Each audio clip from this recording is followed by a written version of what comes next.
ਛੁਟੇ ਨਾਲ। ਵਾਹਿਗੁਰੂ ਜੀ ਕਾ ਖਾਲਸਾ, ਵਾਹਿਗੁਰੂ ਜੀ ਕੀ ਫਤਿਹ। ਸਤਨਾਮ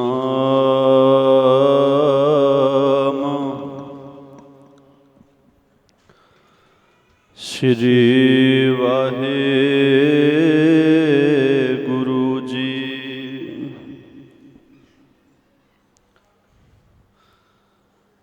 ਸਤਨਾਮ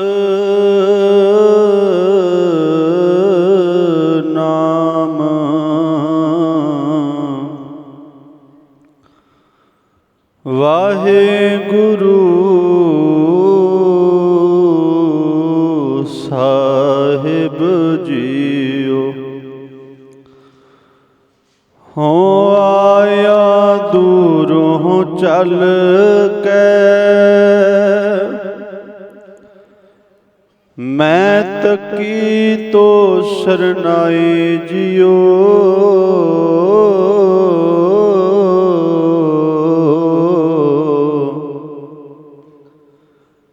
ਮੈਂ ਆਸਾ ਰੱਖੀ ਚਿਤ ਮੈਂ,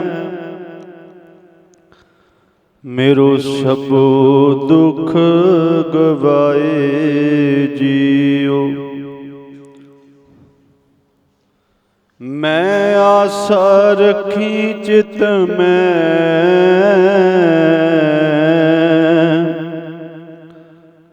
ਮੇਰੋ ਸਭੋ ਦੁਖ ਗਵਾਏ ਜੀਓ।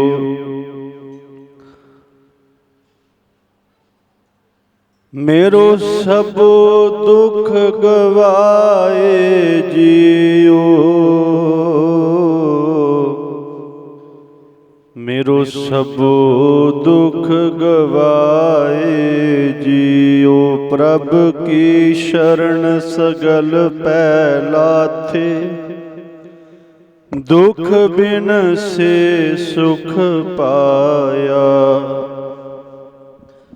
ਦਿਆਲ ਹੁਆ ਪਾਰ ਬ੍ਰਹਮ ਸੁਆਮੀ, ਪੂਰਾ ਸਤਿਗੁਰ ਧਿਆਇਆ। ਦਿਆਲ ਹੋਆ ਪਾਰ ਬ੍ਰਹਮ ਸੁਆਮੀ,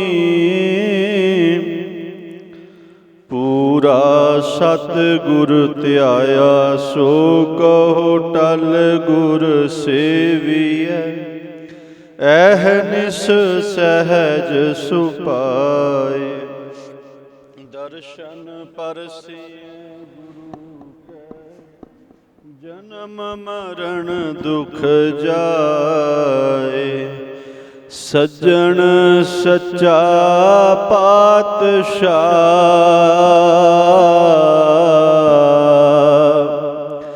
ਸਿਰ ਸ਼ਾਹਾਂ ਦੇ ਸ਼ਾਹੋ।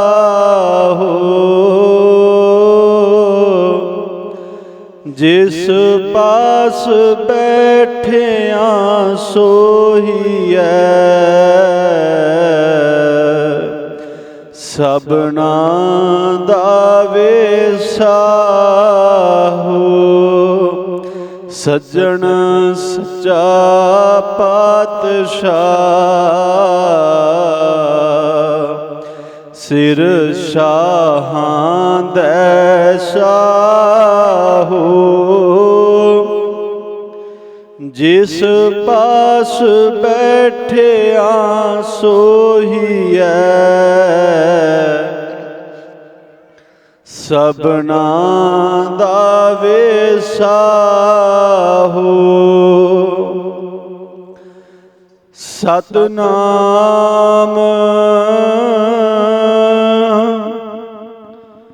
ਵਾਹਿਗੁਰੂ ਸਾਹਿਬ ਜੀਓ। ਜੈਤ ਸ੍ਰੀ ਮਹਲਾ ਚੌਥਾ।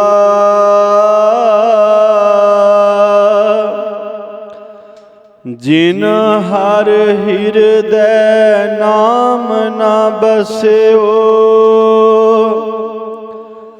ਤਿਨ ਮਾਤ ਕੀਜੈ ਹਰ ਬਾਂਝਾ,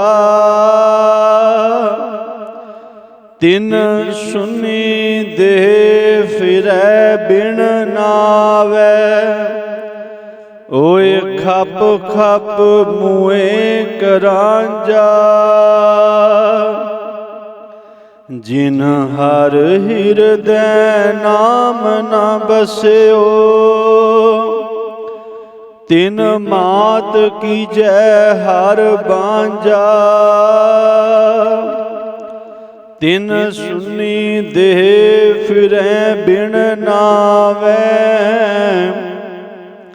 ਓਏ ਖਪ ਖਪ ਮੂਏ ਕਰਾਂਜਾ। ਮੇਰੇ ਮਨ ਜਪ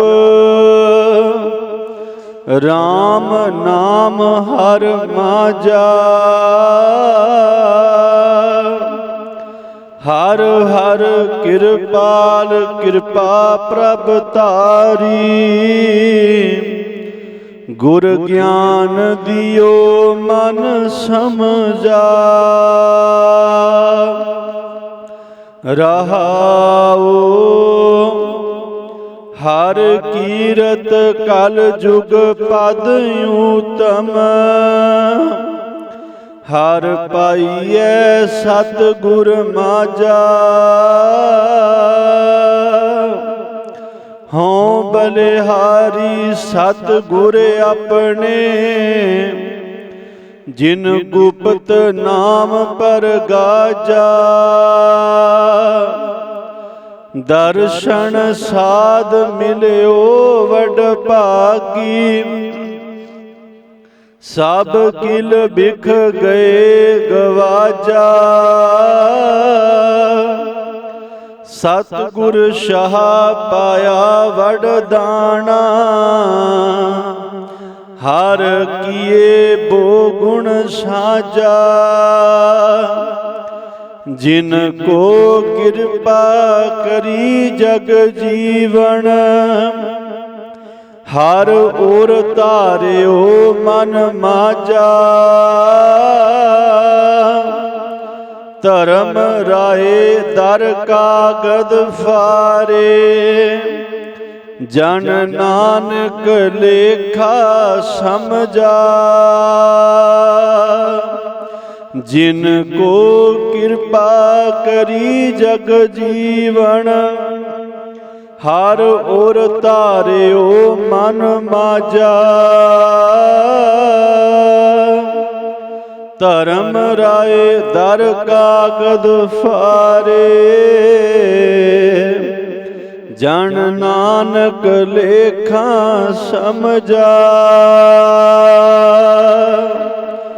ਵਾਹਿਗੁਰੂ ਜੀ ਕਾ ਖਾਲਸਾ, ਵਾਹਿਗੁਰੂ ਜੀ ਕੀ ਫਤਿਹ।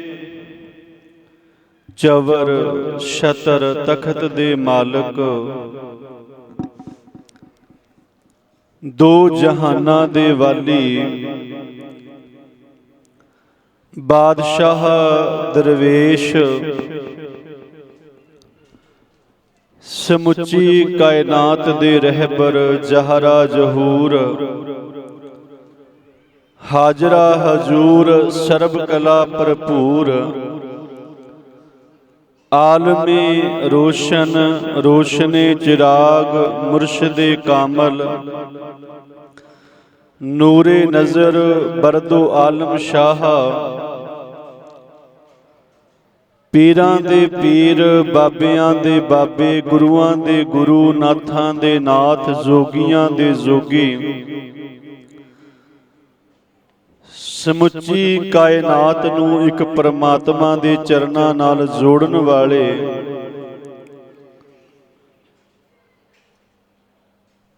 ਸਾਰਿਆਂ ਨੂੰ ਇੱਕ ਸਾਂਝਾ ਉਪਦੇਸ਼ ਦੇਣ ਵਾਲੇ, ਰਾਜਾਨ ਰਾਜ ਪਾਨਾਨ ਭਾਨ, ਦੇਵਾਨ ਦੇਵ ਉਪਮਾ ਮਹਾਨ,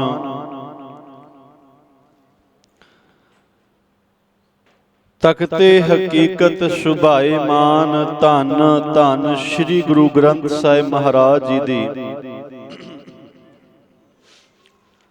ਪਾਵਨ ਪਵਿੱਤਰ ਹਜ਼ੂਰੀ ਅੰਦਰ ਸੱਜ ਬੈਠੇ ਸਤ ਸੰਗੀ ਜਨੋ,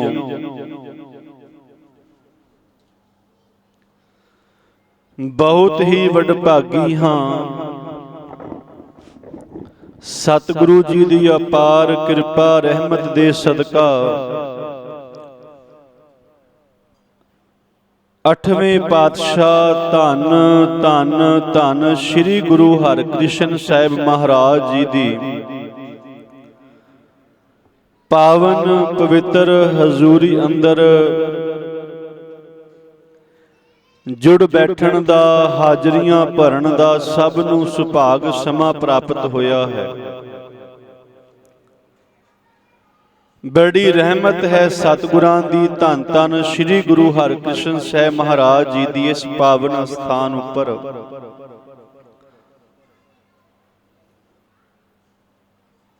ਸਤਿਗੁਰੂ ਧੰਨ ਧੰਨ ਸ੍ਰੀ ਗੁਰੂ ਹਰਿਕ੍ਰਿਸ਼ਨ ਸਾਹਿਬ ਮਹਾਰਾਜ 8ਵੇਂ ਪਾਤਸ਼ਾਹ,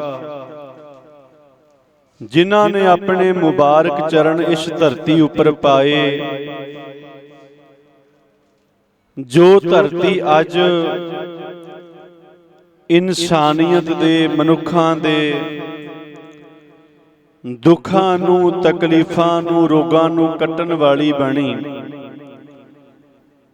ਇਸ ਪਾਵਨ ਅਸਥਾਨ ਉੱਪਰ ਆ ਕੇ ਹਜ਼ਾਰਾਂ ਨਹੀਂ ਲੱਖਾਂ ਹੀ ਸੰਗਤਾਂ ਸਰੋਵਰ ਦੇ ਵਿੱਚ ਇਸ਼ਨਾਨ ਕਰਕੇ, ਅਰਦਾਸ ਕਰਕੇ ਸਤਿਗੁਰਾਂ ਦੇ ਚਰਨਾਂ ਵਿੱਚ ਆਪਣੇ ਦੁੱਖਾਂ ਨੂੰ ਦੂਰ ਕਰਦੀ ਹੈ।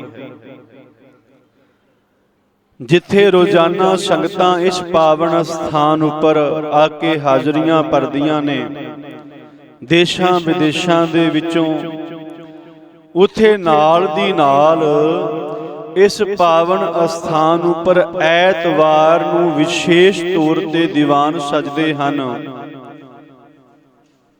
ਜਿਨ੍ਹਾਂ ਦੇ ਅੰਦਰ ਅੰਮ੍ਰਿਤ ਵੇਲੇ ਤੋਂ ਲੈ ਕੇ ਹੀ ਦੇਰ ਰਾਤਰੀ ਤੱਕ ਦੀਵਾਨ ਸਜਦੇ ਨੇ ਤੇ ਲੱਖਾਂ ਹੀ ਸੰਗਤਾਂ ਇਸ ਪਾਵਨ ਅਸਥਾਨ ਉੱਪਰ ਆ ਕੇ ਸ੍ਰੀ ਗੁਰੂ ਹਰਿਕ੍ਰਿਸ਼ਨ ਮਹਾਰਾਜ ਜੀ ਦੇ ਚਰਨਾਂ ਵਿੱਚ ਨਤਮਸਤਕ ਹੋ ਕੇ ਆਪਣੇ ਦੁੱਖਾਂ ਨੂੰ ਦੂਰ ਕਰਕੇ ਸਤਿਗੁਰਾਂ ਜੀ ਦੀ ਖੁਸ਼ੀਆਂ ਦੇ ਪਾਤਰ ਬਣਦੇ ਹਨ।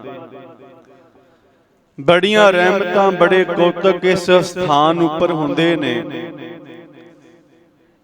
ਇੱਕ ਮੈਂ ਆਪਣੇ ਸਤਿਗੁਰੂ ਦੀ ਕੀ ਮੇਰਾ ਵੈਦ ਗੁਰੂ ਗੋਬਿੰਦਾ, ਆਪਣੇ ਸਤਿਗੁਰੂ ਦੀ ਵਡਿਆਈਆਂ ਇਸ ਜ਼ੁਬਾਨ ਦੇ ਨਾਲ ਅਸੀਂ ਬਿਆਨ ਨਹੀਂ ਕਰ ਸਕਦੇ। ਸਾਡੇ ਕੋਲ ਤਾਕਤ ਹੀ ਨਹੀਂ, ਸਮਰੱਥਾ ਹੀ ਨਹੀਂ। ਜਿੱਥੇ ਸਾਡੀ ਸੋਚਣ ਸ਼ਕਤੀ, ਬੋਲਣ ਸ਼ਕਤੀ ਖਤਮ ਹੋ ਜਾਂਦੀ ਹੈ, ਮਹਾਰਾਜ ਜੀ ਦੀ ਵਡਿਆਈਆਂ ਤਾਂ ਉੱਥੋਂ ਸ਼ੁਰੂ ਹੁੰਦੀਆਂ ਨੇ। ਸਾਡੇ ਲਫ਼ਜ਼ਾਂ ਵਿੱਚ ਇਤਨੀ ਤਾਕਤ ਨਹੀਂ ਅਸੀਂ ਸ੍ਰੀ ਗੁਰੂ ਹਰਿਕ੍ਰਿਸ਼ਨ ਮਹਾਰਾਜ ਜੀ ਦੀ ਵਡਿਆਈਆਂ ਦਾ ਵਰਣਨ ਕਰ ਸਕੀਏ। ਬੜੀਆਂ ਐਸੀ ਰਹਿਮਤਾਂ ਸਤਿਗੁਰੂ ਦੇ ਪਾਵਨ ਅਸਥਾਨ ਉੱਪਰੋਂ ਰੋਜ਼ਾਨਾ ਹੀ ਸੰਗਤਾਂ ਨੂੰ ਹੁੰਦੀਆਂ ਨੇ।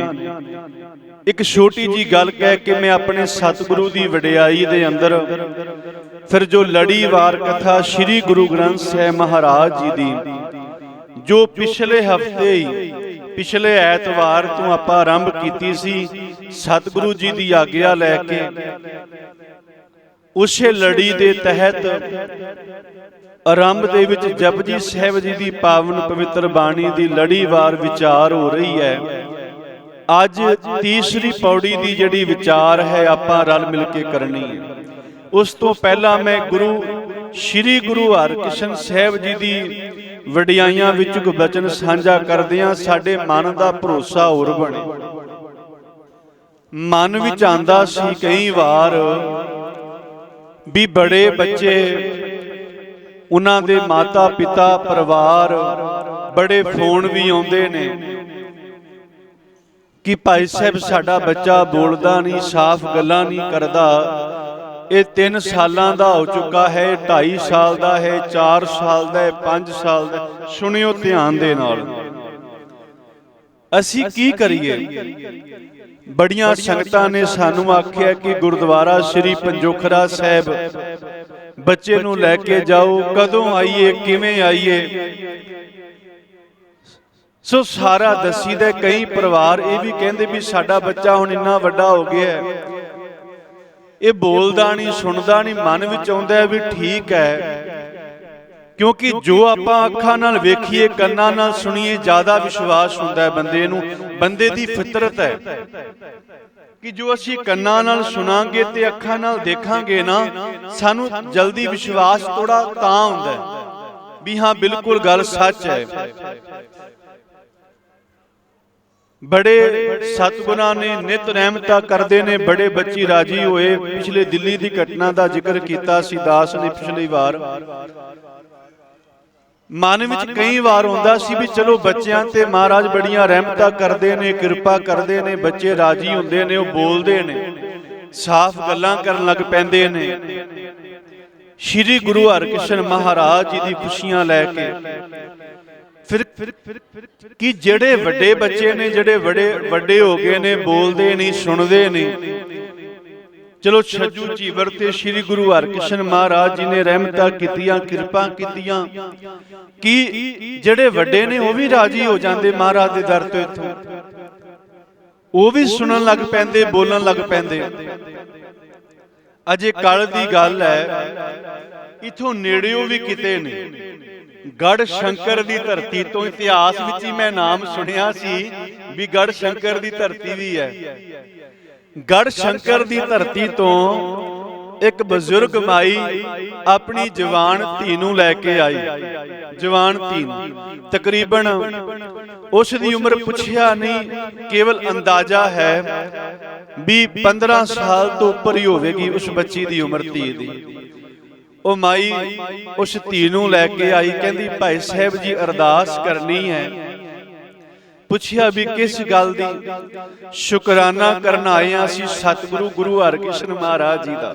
ਸੁਣਿਓ, ਸੁਣ ਕੇ ਮਨ ਨੂੰ ਵੀ ਆਪ ਨੂੰ ਹੋਰ ਗੁਰੂ ਹਰਿਕ੍ਰਿਸ਼ਨ ਮਹਾਰਾਜ ਜੀ ਦੀ ਵਡਿਆਈਆਂ ਦਾ ਪਤਾ ਲੱਗਾ ਤੇ ਮਨ ਵਿੱਚ ਹੋਰ ਵਿਸ਼ਵਾਸ ਪੈਦਾ ਹੋਇਆ। ਸਤਿਗੁਰੂ ਜੀ ਤੁਸੀਂ ਕਿੰਨੇ ਵੱਡੇ ਸਮਰੱਥ ਹੋ। ਉਹ ਕਹਿਣ ਲੱਗੀ ਭਾਈ ਸਾਹਿਬ ਜੀ ਸ਼ੁਕਰਾਨਾ ਕਰਨਾ ਹੈ। ਪੁੱਛਿਆ ਕਿਸ ਗੱਲ ਦਾ? ਕਹਿੰਦੀ ਮੇਰੀ ਇਹ ਧੀ ਬੋਲਦੀ ਨਹੀਂ ਸੀ, ਸੁਣਦੀ ਨਹੀਂ ਸੀ, ਇਹਨੂੰ ਮਸ਼ੀਨ ਲੱਗੀ ਹੋਈ ਸੀ ਕੰਨਾਂ ਦੀ, ਇਹਨੂੰ ਕੰਨਾਂ ਦੀ ਮਸ਼ੀਨ ਲੱਗੀ ਹੋਈ ਸੀ।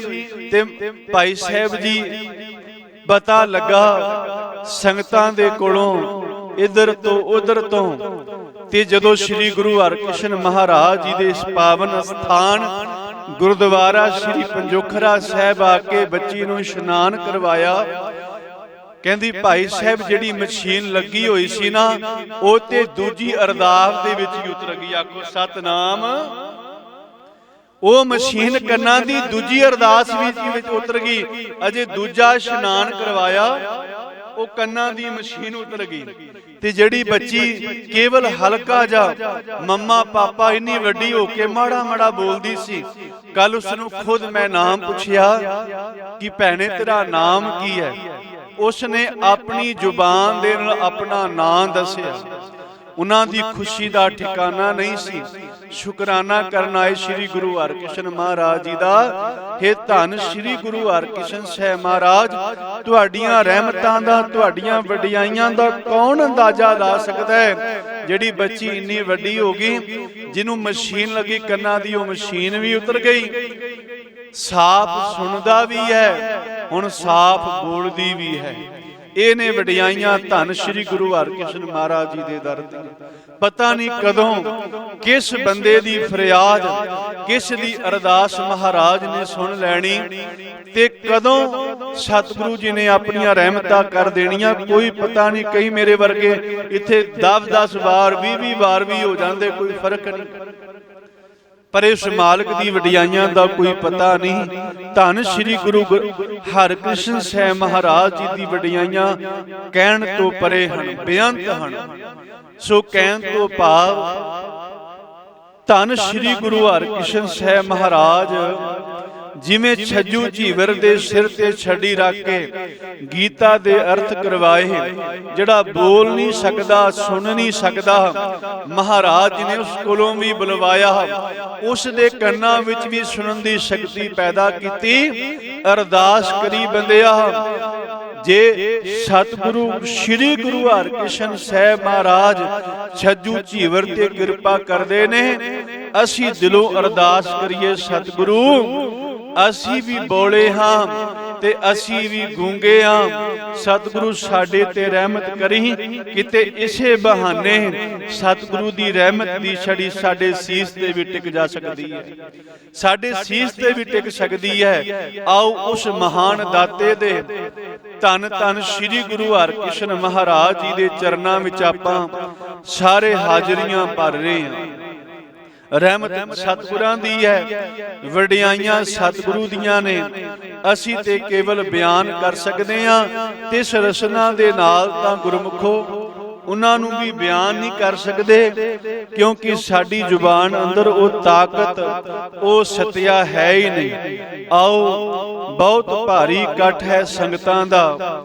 ਸਤਿਗੁਰੂ ਸ੍ਰੀ ਗੁਰੂ ਨਾਨਕ ਦੇਵ ਮਹਾਰਾਜ ਜੀ ਦੇ ਬੜੇ ਪਿਆਰੇ ਬਚਨ ਨੇ ਕਿ ਦੁਨੀਆ ਵਿੱਚ ਬੜੀ ਤਰ੍ਹਾਂ ਦੇ ਇਕੱਠ ਹੁੰਦੇ ਨੇ। ਅੱਜ ਤੁਸੀਂ ਸੰਸਾਰ ਵਿੱਚ ਵੇਖੋ, ਜਦੋਂ ਕਿਸੇ ਨੇਤਾ ਦੀ ਰੈਲੀ ਹੋਵੇ ਉਦੋਂ ਵੀ ਬੜਾ ਵੱਡਾ ਇਕੱਠ ਹੁੰਦਾ ਹੈ, ਜਦੋਂ ਕੋਈ ਪੰਚਾਇਤ ਹੋਵੇ ਉਦੋਂ ਵੀ ਬੜਾ ਵੱਡਾ ਇਕੱਠ ਹੁੰਦਾ ਹੈ, ਪਰ ਉਸ ਇਕੱਠ ਨੂੰ ਸਤ ਸੰਗਤ ਨਹੀਂ ਕਿਹਾ ਜਾਂਦਾ। ਸ੍ਰੀ ਗੁਰੂ ਨਾਨਕ ਦੇਵ ਸਾਹਿਬ ਮਹਾਰਾਜ ਜੀਆਂ ਨੇ 71 ਨੰਬਰ ਅੰਗ ਦੇ ਉੱਪਰ ਸ਼੍ਰੀ ਰਾਗ ਦੇ ਅੰਦਰ ਇੱਕ ਬੜਾ ਪਿਆਰਾ ਬਚਨ ਕੀਤਾ। ਸਤਿਗੁਰੂ ਜੀ ਨੇ ਪਹਿਲਾਂ ਆਪ ਹੀ ਸਵਾਲ ਕੀਤਾ ਤੇ ਫਿਰ ਆਪ ਹੀ ਉਸੇ ਸਵਾਲ ਦਾ ਜਵਾਬ ਦਿੱਤਾ। ਸਤਿਗੁਰੂ ਗੁਰੂ ਨਾਨਕ ਦੇਵ ਮਹਾਰਾਜ ਕਹਿੰਦੇ, ਸਤ ਸੰਗਤ ਕੈਸੀ ਜਾਣੀ ਹੈ। ਤੁਹਾਨੂੰ ਸਾਰਿਆਂ ਨੂੰ ਸ਼ਬਦ ਯਾਦ ਹੈ ਇਹ ਵਾਲਾ। ਸ਼੍ਰੀ ਗੁਰੂ ਨਾਨਕ ਦੇਵ ਮਹਾਰਾਜ ਜੀ ਕਹਿੰਦੇ, ਸਤ ਸੰਗਤ ਕੈਸੀ ਜਾਣੀ। ਸਤ ਸੰਗਤ ਕਿਸ ਨੂੰ ਆਖਿਆ ਜਾਂਦਾ ਹੈ? ਤੇ ਆਪ ਹੀ ਅਗਲੀ ਪੰਕਤੀ ਵਿੱਚ ਜਵਾਬ ਦਿੱਤਾ, ਜਿੱਥੇ ਏਕੋ ਨਾਮ ਵਖਾਣੀ ਹੈ। ਜਵਾਬ ਕੀ ਦਿੱਤਾ ਵੀ ਇਹ ਇਨਸਾਨ ਜਿੱਥੇ ਕੇਵਲ ਇੱਕ ਦੇ ਨਾਮ ਦੀ ਚਰਚਾ ਹੋਵੇ, ਇੱਕ ਪਰਮੇਸ਼ਵਰ ਦੇ ਨਾਮ ਦੀ ਗੱਲ ਹੋਵੇ, ਉਹ ਇਕੱਠ ਦਾ ਨਾਮ ਹੈ ਸਤ ਸੰਗਤ। ਤੇ ਜਿਸ ਇਕੱਠ ਵਿੱਚ ਆਪਾਂ ਜੁੜੇ ਆ, ਇੱਥੇ ਕਿਸੇ ਹੋਰ ਦੀਆਂ ਵਡਿਆਈਆਂ ਨਹੀਂ, ਕਿਸੇ ਹੋਰ ਦੀਆਂ ਗੱਲਾਂ ਨਹੀਂ, ਇੱਥੇ ਕੇਵਲ ਪਰਮੇਸ਼ਵਰ ਗੁਰੂ ਤੇ ਰੱਬ ਦੇ ਪਿਆਰਿਆਂ ਦੀਆਂ ਗੱਲਾਂ ਨੇ। ਇੱਥੇ ਕੇਵਲ ਇੱਕ ਦੀ ਹੈ, ਕਿਉਂਕਿ ਸਤਿਗੁਰੂ ਜੀ ਕਹਿੰਦੇ ਰਾਮ ਤੇ ਰਾਮ ਦੇ ਪਿਆਰੇ ਵਿੱਚ ਕੋਈ ਅੰਤਰ ਨਹੀਂ, ਕਿਉਂਕਿ ਉਹ ਪਰਮੇਸ਼ਵਰ ਦਾ ਨਾਮ ਹੀ ਜਪਾਉਂਦਾ ਹੈ, ਉਹ ਪਰਮੇਸ਼ਵਰ ਦਾ ਨਾਮ ਹੀ ਜਪਾਉਂਦਾ ਹੈ। ਆਓ ਐਸੇ ਇਕੱਠ ਅੰਦਰ ਆਪਾਂ ਜੁੜੇ ਹਾਂ ਜਿਸ ਨੂੰ ਕਿਹਾ ਜਾਂਦਾ ਹੈ ਸਤ ਸੰਗਤ। ਆਓ ਧੰਨ ਧੰਨ ਸ੍ਰੀ ਗੁਰੂ ਗ੍ਰੰਥ ਸਾਹਿਬ ਮਹਾਰਾਜ ਜੀ ਦੀ ਲੜੀਵਾਰ ਕਥਾ ਇਸ ਪਾਵਨ ਸਥਾਨ ਤੋਂ ਪਿਛਲੇ ਐਤਵਾਰ ਤੋਂ ਆਰੰਭ ਹੋ ਚੁੱਕੀ ਹੈ। ਅੱਜ ਉਸੇ ਲੜੀ ਦੇ ਅਧੀਨ ਜਪਜੀ ਸਾਹਿਬ ਜੀ ਦੀ ਪਾਵਨ ਪਵਿੱਤਰ ਬਾਣੀ ਦੇ ਵਿੱਚੋਂ 2 ਪੌੜੀਆਂ ਤੱਕ ਆਪ ਜੀ ਨੇ ਕਥਾ ਵਿਚਾਰ ਸ਼ਰਵਣ ਕਰ ਲਈ, ਕਿਉਂਕਿ ਪਹਿਲੇ ਦਿਨ ਇੱਕ ਓੰਕਾਰ ਦੀ ਵਿਚਾਰ ਹੋਈ ਐਤਵਾਰ ਵਾਲੇ ਦਿਨ ਪਿਛਲੇ ਹਫਤੇ। ਫਿਰ ਦੂਜੇ ਦਿਨ ਸਤਨਾਮ ਤੋਂ ਲੈ ਕੇ ਨਿਰਵੈਰ ਤੱਕ ਆਪਾਂ ਵਿਚਾਰ ਕੀਤੀ। ਫਿਰ ਅਗਲੇ ਦਿਨ ਅਕਾਲ ਮੂਰਤ ਤੋਂ ਲੈ ਕੇ ਗੁਰ ਪ੍ਰਸਾਦ ਤੱਕ। ਫਿਰ ਅਗਲੇ ਦਿਨ ਜਪ ਤੋਂ ਲੈ ਕੇ ਨਾਨਕ ਹੋਸੀ ਪੀ ਸੱਚ ਤੱਕ। ਫਿਰ ਅਗਲੇ ਦਿਨ ਸੋਚੈ ਸੋਚ ਨਾ ਹੋਵਈ ਤੋਂ ਲੈ ਕੇ ਸਹਿ ਸਿਆਣਪਾ ਲੱਖ ਹੋਹੈ ਤਾਂ ਇੱਕ ਨਾ ਚੱਲੈ ਨਾਲ ਤੱਕ। ਫਿਰ ਅਗਲੇ ਦਿਨ ਕਿਵ ਸਚਿਆਰਾ ਹੋਈਐ, ਕਿਵ ਕੂੜੈ ਟੁੱਟੈ ਪਾਲ, ਹੁਕਮ ਰਜ਼ਾਈ ਚੱਲਣਾ ਨਾਨਕ ਲਿਖਿਆ ਨਾਲ। ਇਸ ਦੀ ਵਿਚਾਰ ਹੋਈ। ਫਿਰ ਕੱਲ ਦੇ ਦੀਵਾਨਾਂ ਅੰਦਰ ਜਿਹੜੀ ਦੂਸਰੀ ਪੌੜੀ ਹੈ, ਹੁਕਮੀ ਹੋਵਣ ਆਕਾਰ, ਹੁਕਮ ਨਾ ਕਿਹਾ ਜਾਈ, ਹੁਕਮੀ ਹੋਵਣ ਜੀ, ਹੁਕਮ ਮਿਲੈ ਵਡਿਆਈ। ਇਸ ਪਾਵਨ ਪੌੜੀ ਦੀ ਵਿਚਾਰ ਹੋਈ। ਆਓ ਅੱਜ ਤੀਸਰੀ ਪੌੜੀ ਦੀ ਵਿਚਾਰ ਹੈ, ਜਿਸ ਅੰਦਰ ਸ੍ਰੀ ਗੁਰੂ ਨਾਨਕ ਦੇਵ ਮਹਾਰਾਜ ਜੀ ਨੇ ਜ਼ਿਕਰ ਕੀਤਾ, ਗਾਵੇ ਕੋ ਤਾਣ ਹੋਵੇ ਕਿਸੈ ਤਾਣ, ਗਾਵੇ ਕੋ ਦਾਤ ਜਾਣੈ ਨਿਸ਼ਾਨ। ਇੱਥੇ ਆਪਾਂ ਜਿਹੜਾ ਉਚਾਰਨ ਕਰਨਾ ਹੈ, ਤਾਣ ਨਹੀਂ ਕਹਿਣਾ, ਨੰਨੇ ਦਾ ਉਚਾਰਨ ਉਹ ਨਹੀਂ ਹੋਣਾ ਚਾਹੀਦਾ, ਇੱਥੇ ਨਾਣਾ ਹੈ, ਨਾਣਾ। ਤਾਣ, ਗਾਵੇ ਕੋ ਤਾਣ ਹੋਵੇ ਕਿਸੈ ਤਾਣ, ਗਾਵੇ ਕੋ ਦਾਤ ਜਾਣੇ ਨਿਸ਼ਾਨ। ਆਓ ਇਸ ਪਾਵਨ ਪੌੜੀ ਦੀ ਵਿਚਾਰ ਅੱਜ ਦੇ ਆਪਾਂ ਦੀਵਾਨਾਂ ਵਿੱਚ ਕਰਨ ਦਾ ਯਤਨ ਕਰਨਾ ਹੈ। ਧੰਨ ਧੰਨ ਸ੍ਰੀ ਗੁਰੂ ਨਾਨਕ ਦੇਵ ਸਾਹਿਬ ਮਹਾਰਾਜ ਜੀ, ਆਪ ਕਿਰਪਾ ਕਰੋ, ਰਹਿਮਤ ਕਰੋ ਕਿ ਤਾਂ ਕਿ ਸੰਗਤਾਂ ਦੀ ਸੇਵਾ ਭਾਵਨਾ ਦੇ ਨਾਲ, ਪਾਵਨ ਪਵਿੱਤਰ ਵਿਚਾਰ ਦੇ ਨਾਲ ਕਰ ਸਕੀਏ। ਆਓ ਸਾਰੀ ਸੰਗਤ ਜਿਤਨੇ ਵੀ ਸਤਿਗੁਰਾਂ ਦੇ ਚਰਨਾਂ ਵਿੱਚ ਜੁੜ ਬੈਠੇ ਹੋ, ਦਿਓ ਪਿਆਰ ਦਾ ਸਬੂਤ, ਲਵਾਓ ਹਾਜ਼ਰੀਆਂ। ਜਿੱਥੇ ਕਿਥੇ ਵੀ ਆਪ ਜੀ ਸੇਵਾਵਾਂ ਨਿਭਾ ਰਹੇ ਹੋ, ਭਾਵੇਂ ਜੋੜੇ ਘਰ ਅੰਦਰ, ਭਾਵੇਂ ਚਾਹ ਦੇ ਲੰਗਰਾਂ ਵਿੱਚ, ਭਾਵੇਂ ਦਰਬਾਰ ਅੰਦਰ, ਜਿੱਥੇ ਕਿਥੇ ਵੀ ਆਪ ਜੀ ਗੁਰੂ ਚਰਨਾਂ ਨਾਲ ਜੁੜ ਬੈਠੇ ਹੋ ਅਤੇ ਜਿਹੜੇ ਆਪਣੇ ਘਰਾਂ ਵਿੱਚ ਬੈਠ ਕੇ ਗੁਰਬਾਣੀ ਦਾ ਆਨੰਦ ਮਾਣ ਰਹੇ ਹੋ, ਇਸ ਪਾਵਨ ਅਸਥਾਨ ਉੱਪੋਂ ਆਓ ਸਾਰੀ ਸੰਗਤ ਰਲ ਮਿਲ ਕੇ ਆਪਾਂ ਰਸਨਾ ਦੀ ਪਵਿੱਤਰਤਾ ਦੇ ਵਾਸਤੇ ਉਚਾਰਨ ਕਰੀਏ ਜੀ, ਸਤਿਨਾਮ ਵਾਹਿਗੁਰੂ,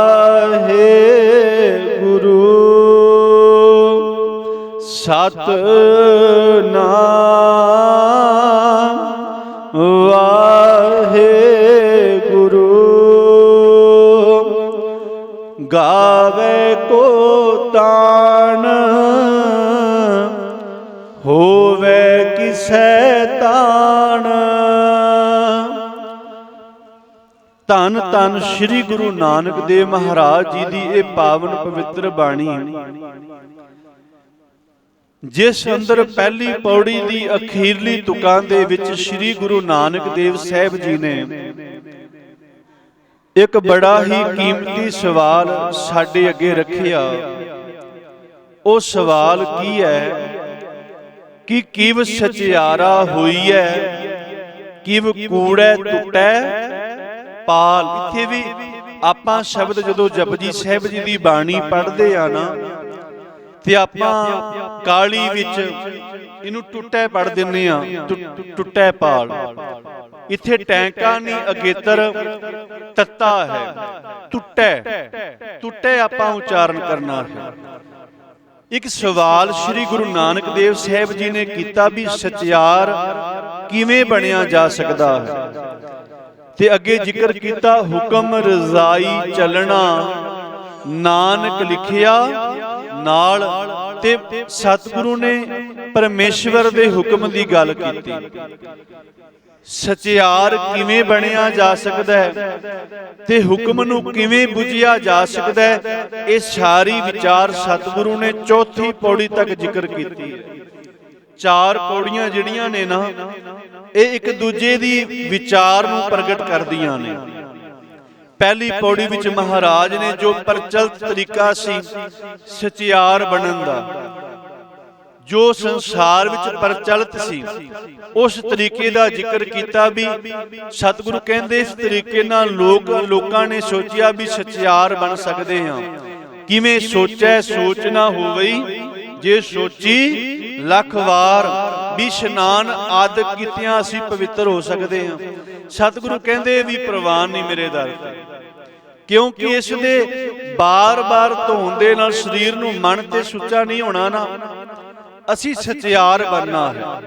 ਫਿਰ ਸਤਿਗੁਰੂ ਜੀ ਨੇ ਦੂਜੀ ਪੌੜੀ ਵਿੱਚ ਜ਼ਿਕਰ ਕੀਤਾ, ਉਸ ਪ੍ਰਮਾਤਮਾ ਦੇ ਹੁਕਮ ਦੀ ਗੱਲ ਕੀਤੀ ਵੀ ਹੁਕਮ ਵਿੱਚ ਸਭ ਕੁਝ ਵਰਤ ਰਿਹਾ।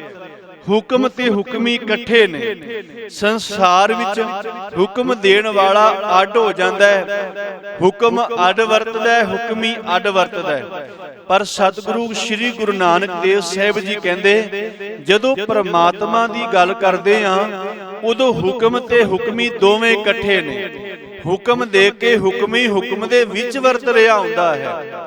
ਤੇ ਫਿਰ ਹੁਣ ਤੀਜੀ ਪੌੜੀ ਵਿੱਚ ਸਤਿਗੁਰੂ ਜੀ ਨੇ ਉਸੇ ਪ੍ਰਕਰਨ ਦਾ ਜ਼ਿਕਰ ਕੀਤਾ ਕਿ ਉਸੇ ਪ੍ਰਮਾਤਮਾ ਦੇ ਹੁਕਮ ਦੇ ਅੰਦਰ, ਪ੍ਰਮਾਤਮਾ ਦੀ ਰਜ਼ਾ ਵਿੱਚ, ਪ੍ਰਮਾਤਮਾ ਦੇ ਹੁਕਮ ਦੇ ਨਾਲ ਬੜੇ ਲੋਕ ਐਸੇ ਨੇ ਜਿਹੜੇ ਉਸ ਨੂੰ ਗਾ ਰਹੇ ਨੇ, ਉਸ ਦਾ ਬਿਆਨ ਕਰ ਰਹੇ ਨੇ, ਵਰਣਨ ਕਰ ਰਹੇ ਨੇ। ਸਮਝਿਓ, 3 ਪੌੜੀਆਂ ਵਿੱਚ ਗੁਰੂ ਨਾਨਕ ਦੇਵ ਸਾਹਿਬ ਜੀ ਨੇ ਜ਼ਿਕਰ ਕੀਤਾ। ਚੌਥੀ ਪੌੜੀ ਵਿੱਚ ਫਿਰ ਜਵਾਬ ਦੇਣਗੇ ਸ੍ਰੀ ਗੁਰੂ ਨਾਨਕ ਦੇਵ ਮਹਾਰਾਜ ਸੱਚੇ ਪਾਤਸ਼ਾਹ। ਫਿਰ ਸਚਿਆਰ ਬਣੀਏ ਤੇ ਬਣੀਏ ਕਿਵੇਂ? ਉਹ ਕਿਹੜੀ ਜੁਗਤੀ ਹੈ ਜਿਸ ਨਾਲ ਸਚਿਆਰ ਬਣਿਆ ਜਾ ਸਕਦਾ ਹੈ? ਚੌਥੀ ਪੌੜੀ ਵਿੱਚ ਫਿਰ ਸਚਿਆਰ ਬਣਨ ਦਾ ਮਹਾਰਾਜ ਆਖਰੀ ਉਪਦੇਸ਼ ਦੇਣਗੇ। ਅੱਜ ਆਪਾਂ ਤੀਜੀ ਪੌੜੀ ਨੂੰ ਵਿਚਾਰਨਾ ਹੈ। ਦੇਖੋ, ਸਮਝਣ ਤੋਂ ਪਹਿਲਾਂ, ਪੌੜੀ ਦੀ ਵਿਚਾਰ ਤੋਂ ਪਹਿਲਾਂ ਇੱਕ ਉਦਾਹਰਣ ਤੁਹਾਡੇ ਸਾਹਮਣੇ ਰੱਖਦੇ ਹਾਂ, ਸਮਝਣਾ ਬੜਾ ਸੌਖਾ ਹੋ ਜਾਏਗਾ। ਮੰਨ ਲਓ ਜਿਵੇਂ ਆਪਾਂ ਸੂਰਜ ਵੇਖਦੇ ਹਾਂ, ਹੁਣ ਸੂਰਜ ਚੜ੍ਹਿਆ ਹੈ, ਚਲੋ ਸਾਰਿਆਂ ਨੇ ਖੁਸ਼ੀ ਹੋਈ ਵੀ ਦਿਨ ਚੜ੍ਹਿਆ ਹੈ। ਤੇ ਜਦੋਂ ਦਿਨ ਚੜ੍ਹਦਾ ਹੈ ਤੇ ਬੰਦਾ ਇਹ ਚਾਹੁੰਦਾ ਹੈ, ਅਰਦਾਸ ਕਰਦਾ ਹੈ ਪ੍ਰਮਾਤਮਾ ਦੇ ਅੱਗੇ, ਐ ਪ੍ਰਮਾਤਮਾ ਅੱਜ ਦਾ ਦਿਨ ਚੜ੍ਹਿਆ ਹੈ, ਮਹਾਰਾਜ ਕਿਰਪਾ ਕਰੀ ਮੇਰਾ ਅੱਜ ਦਾ ਦਿਨ ਬੜਾ ਵਧੀਆ ਜਾਵੇ। ਹਰ ਬੰਦਾ ਇਹ ਚਾਹੁੰਦਾ ਹੈ। ਤੇ ਤੁਸੀਂ ਇਹ ਅੰਦਾਜ਼ਾ ਲਾਇਓ, ਤੁਸੀਂ ਵਿਚਾਰ ਕੇ ਦੇਖਿਓ, ਹਰ ਬੰਦਾ ਜਦੋਂ ਅੰਮ੍ਰਿਤ ਵੇਲੇ ਉੱਠਦਾ ਹੈ ਤੇ ਉੱਠਣ ਤੋਂ ਬਾਅਦ ਜਦੋਂ ਧਿਆਨ ਸੰਸਾਰ ਦਾ ਹੁੰਦਾ ਹੈ, ਇੱਕਦਮ ਮਨ ਵਿੱਚ ਇਹੀ ਆਸ ਬਣਦੀ ਹੈ, ਇੱਛਾ ਬਣਦੀ ਹੈ ਵੀ ਮੇਰਾ ਅੱਜ ਦਾ ਦਿਨ ਬੜਾ ਵਧੀਆ ਜਾਵੇ। ਹੁਣ ਸੂਰਜ ਨਿਕਲਿਆ, ਦਿਨ ਚੜ੍ਹਿਆ, ਤੇ ਹੁਣ ਸੂਰਜ ਦੀ ਰੋਸ਼ਨੀ ਵੇਖੋ ਘਰ ਵਿੱਚ ਪਈ, ਮੇਰੇ ਘਰ ਵਿੱਚ ਪਈ, ਸੂਰਜ ਦੀ ਕਿਰਨਾਂ ਪਈਆਂ, ਮੇਰਾ ਘਰ ਰੋਸ਼ਨ ਹੋਇਆ, ਘਰ ਚਮਕਿਆ ਮੇਰਾ। ਹੁਣ ਮੇਰੇ ਵਰਗਾ ਕੋਈ ਬੰਦਾ ਇਹ ਕਵੇ ਵੀ ਸਾਰੇ ਸੂਰਜ ਨੂੰ, ਏਡੇ ਵੱਡੇ ਸੂਰਜ ਨੂੰ ਮੈਂ ਆਪਣੇ ਘਰ ਦੇ ਵਿੱਚ, ਚਾਰ ਦੀਵਾਰੀ ਦੇ ਵਿੱਚ ਕੈਦ ਕਰ ਲਾਂ, ਕੀ ਇਹ ਪੋਸੀਬਲ ਹੈ?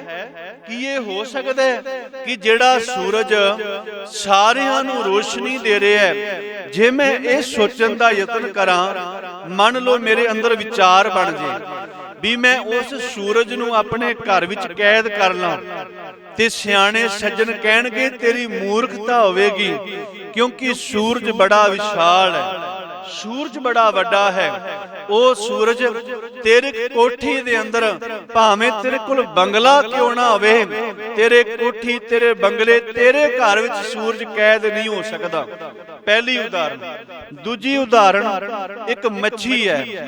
ਹੁਣ ਮੱਛੀ ਕਿਸੇ ਨੂੰ ਸਵਾਲ ਕਰਦੀ ਹੈ, ਕਹਿਣ ਲੱਗੀ ਮੈਨੂੰ ਦੱਸੋ ਤਾਂ ਸਹੀ ਵੀ ਸਮੁੰਦਰ ਜਿਹੜਾ ਹੈ ਉਹ ਕਿੱਡਾ ਕੁ ਵੱਡਾ ਹੈ? ਤੇ ਦੂਜੇ ਕਿਸੇ ਨੇ ਪੁੱਛਿਆ ਵੀ ਤੂੰ ਕਿਉਂ ਸਵਾਲ ਕੀਤਾ? ਉਹ ਮੱਛੀ ਕਹਿਣ ਲੱਗੀ ਮੈਂ ਨਾ ਸਮੁੰਦਰ ਨੂੰ ਕੈਦ ਕਰਨਾ ਚਾਹੁੰਦੀ ਹਾਂ, ਮੈਂ ਸਮੁੰਦਰ ਨੂੰ ਬੰਦ ਕਰਨਾ ਚਾਹੁੰਦੀ ਹਾਂ। ਉਹ ਸਿਆਣੇ ਸੱਜਣ ਨੇ ਆਖਿਆ ਐ ਮੱਛੀ, ਇਹ ਤੂੰ ਕਿਹੋ ਜਿਹੀ ਗੱਲ ਕਰਦੀ ਪਈ ਹੈ? ਤੂੰ ਕਿਹੋ ਜਿਹੀ ਗੱਲ ਕੀਤੀ? ਕਿਉਂ? ਕਿਉਂਕਿ ਤੇਰੀ ਹਸਤੀ ਇੱਕ ਮੱਛੀ ਦੀ ਤਰ੍ਹਾਂ ਹੈ, ਤੇਰੀ ਔਕਾਤ ਕੀ ਹੈ? ਤੂੰ ਇੱਕ ਮੱਛੀ ਹੈ, ਤੇ ਸਮੁੰਦਰ ਇੰਨਾ ਵਿਸ਼ਾਲ ਹੈ, ਇੰਨਾ ਵੱਡਾ ਹੈ। ਹਾਂ, ਤੂੰ ਸਮੁੰਦਰ ਵਿੱਚ ਰਹਿ ਸਕਦੀ ਹੈ, ਪਰ ਸਮੁੰਦਰ ਨੂੰ ਕੈਦ ਨਹੀਂ ਕਰ ਸਕਦੀ, ਸਮੁੰਦਰ ਨੂੰ ਬੰਦ। ਵੇਖੋ, ਇਹ ਵੀ ਤਾਂ ਪਰਮਾਤਮਾ ਦੀ ਕਿੰਨੀ ਵੱਡੀ ਖੇਡ ਹੈ ਨਾ, ਅਚਰਜ ਕੌਤਕ ਹੈ। ਸਮੁੰਦਰ ਨੂੰ ਰੱਬ ਨੇ ਕਿਵੇਂ ਬੰਨ ਕੇ ਬਾਇਆ ਹੋਇਆ। ਸਮੁੰਦਰ ਨੂੰ ਪ੍ਰਮਾਤਮਾ ਨੇ ਆਪਣੀ ਸਤਿਆ ਅੰਦਰ, ਆਪਣੇ ਹੁਕਮ ਦੇ ਨਾਲ, ਵੇਖੋ ਜਿਵੇਂ ਆਪਾਂ ਕਿਸੇ ਚੀਜ਼ ਨੂੰ ਬੰਨ ਕੇ ਬਾ ਦਿੰਦੇ ਆ, ਚੰਗੀ ਤਰ੍ਹਾਂ ਬੰਨ ਦਿੰਦੇ ਆ, ਉਹ ਹਿਲਦੀ ਨਹੀਂ। ਦੇਖੋ ਪ੍ਰਮਾਤਮਾ ਦਾ ਹੁਕਮ ਕਿਵੇਂ ਵਰਤ ਰਿਹਾ ਹੈ। ਹਜ਼ੂਰ ਕਹਿੰਦੇ ਨੇ ਸਮੁੰਦਰ ਨੂੰ ਵੇਖੋ ਰੱਬ ਨੇ ਕਿਵੇਂ ਬੰਨ ਕੇ ਬਾਇਆ ਹੋਇਆ, ਬੰਨ ਕੇ ਬੈਠਾ ਸਮੁੰਦਰ। ਹੁਣ ਮੱਛੀ ਕਵੇ ਮੈਂ ਸਮੁੰਦਰ ਨੂੰ ਬੰਨ ਲਵਾਂ, ਸਮੁੰਦਰ ਨੂੰ ਕੈਦ ਕਰ ਲਵਾਂ, ਤੇ ਇਹ ਹੋ ਨਹੀਂ ਸਕਦਾ। ਸਤਿਗੁਰੂ ਕਹਿੰਦੇ ਨੇ ਐ ਬੰਦਿਆ, ਇਸ ਸਮਝ ਦੇ ਨਾਲ, ਸੋਚ ਦੇ ਨਾਲ, ਜਿਵੇਂ ਸੂਰਜ ਨੂੰ ਕੈਦ ਨਹੀਂ ਕੀਤਾ ਜਾ ਸਕਦਾ, ਪਰ ਹਾਂ ਜਿਤਨੀ ਕੁ ਸੂਰਜ ਦੀ ਰੋਸ਼ਨੀ ਕਿਰਨਾਂ ਸਾਡੇ ਘਰ ਵਿੱਚ ਆਉਂਦੀਆਂ ਨੇ, ਅਸੀਂ ਉਸ ਦਾ ਲਾਭ ਜ਼ਰੂਰ ਉਠਾ ਸਕਦੇ ਹਾਂ, ਅਸੀਂ ਉਸ ਨੂੰ ਬਿਆਨ ਕਰ ਸਕਦੇ ਹਾਂ। ਮੱਛੀ ਜੇ ਕਵੇ ਮੈਂ ਸਮੁੰਦਰ ਨੂੰ ਬੰਦ ਕਰ ਲਾਂ, ਉਹ ਮੱਛੀ ਸਮੁੰਦਰ ਨੂੰ ਬੰਦ ਨਹੀਂ ਕਰ ਸਕਦੀ, ਕੈਦ ਵਿੱਚ ਨਹੀਂ ਕਰ ਸਕਦੀ, ਪਰ ਹਾਂ ਸਮੁੰਦਰ ਵਿੱਚ ਰਹਿ ਜ਼ਰੂਰ ਸਕਦੀ ਹੈ। ਇਸੇ ਤਰ੍ਹਾਂ ਸਤਿਗੁਰੂ ਨੇ ਸਾਨੂੰ ਸਮਝਾਇਆ ਹੈ। ਕਹਿਣ ਲੱਗੇ, ਐ ਬੰਦਿਆ, ਇਸ ਬੁੱਧੀ ਦੇ ਨਾਲ ਪਰਮਾਤਮਾ ਦਾ ਹੁਕਮ ਤਾਂ ਸਮਝਿਆ ਨਹੀਂ ਜਾਣਾ, ਨਾ ਉਸ ਪਰਮਾਤਮਾ ਹੁਕਮੀ ਨੂੰ ਸਮਝ ਸਕਦੇ ਆ, ਪਰ ਹਾਂ ਜਿਤਨੀ ਕੁ ਰੋਸ਼ਨੀ ਗਿਆਨ ਦੀਆਂ ਕਿਰਨਾਂ, ਜਿਵੇਂ ਸੂਰਜ ਦੀਆਂ ਕਿਰਨਾਂ ਜਿੰਨੀਆਂ ਘਰ ਵਿੱਚ ਪਈਆਂ ਉਹਨਾਂ ਕੁ ਚਾਨਣ ਹੋ ਗਿਆ।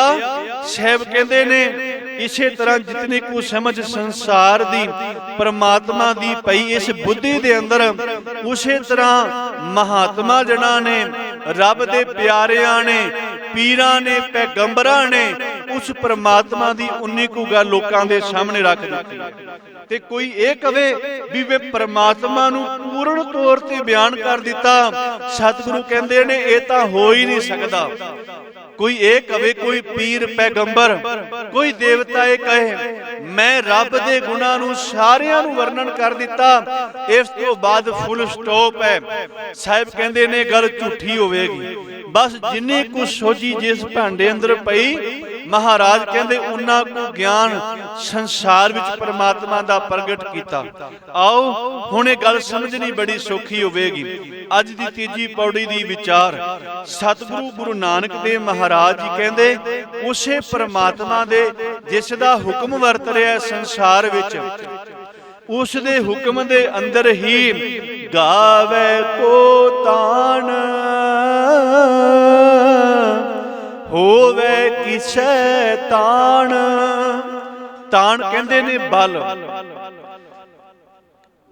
ਸਤਿਗੁਰੂ ਕਹਿੰਦੇ ਪ੍ਰਮਾਤਮਾ ਦੇ ਹੁਕਮ ਦੇ ਅੰਦਰ ਹੀ ਜਿਹੜੇ ਸੰਸਾਰੀ ਲੋਕ ਨੇ, ਉਹ ਜਿਨ੍ਹਾਂ ਨੂੰ ਪ੍ਰਮਾਤਮਾ ਨੇ ਬਲ ਦਿੱਤਾ, ਪੀਰ ਹੋਏ, ਪੈਗੰਬਰ ਹੋਏ, ਦੇਵਤੇ ਹੋਏ, ਸਤਿਗੁਰੂ ਹੋਏ, ਜਿਨ੍ਹਾਂ ਨੂੰ ਪ੍ਰਮਾਤਮਾ ਨੇ ਆਪ ਬਲ ਦਿੱਤਾ, ਤਾਕਤ ਦਿੱਤੀ, ਉਸ ਤਾਕਤ ਦੇ ਨਾਲ, ਬਲ ਦੇ ਨਾਲ ਉਹਨਾਂ ਨੇ ਪਰਮਾਤਮਾ ਦੇ ਬਲ ਨੂੰ ਗਾਇਆ, ਪਰਮਾਤਮਾ ਦੀ ਤਾਕਤ ਨੂੰ ਗਾਇਆ।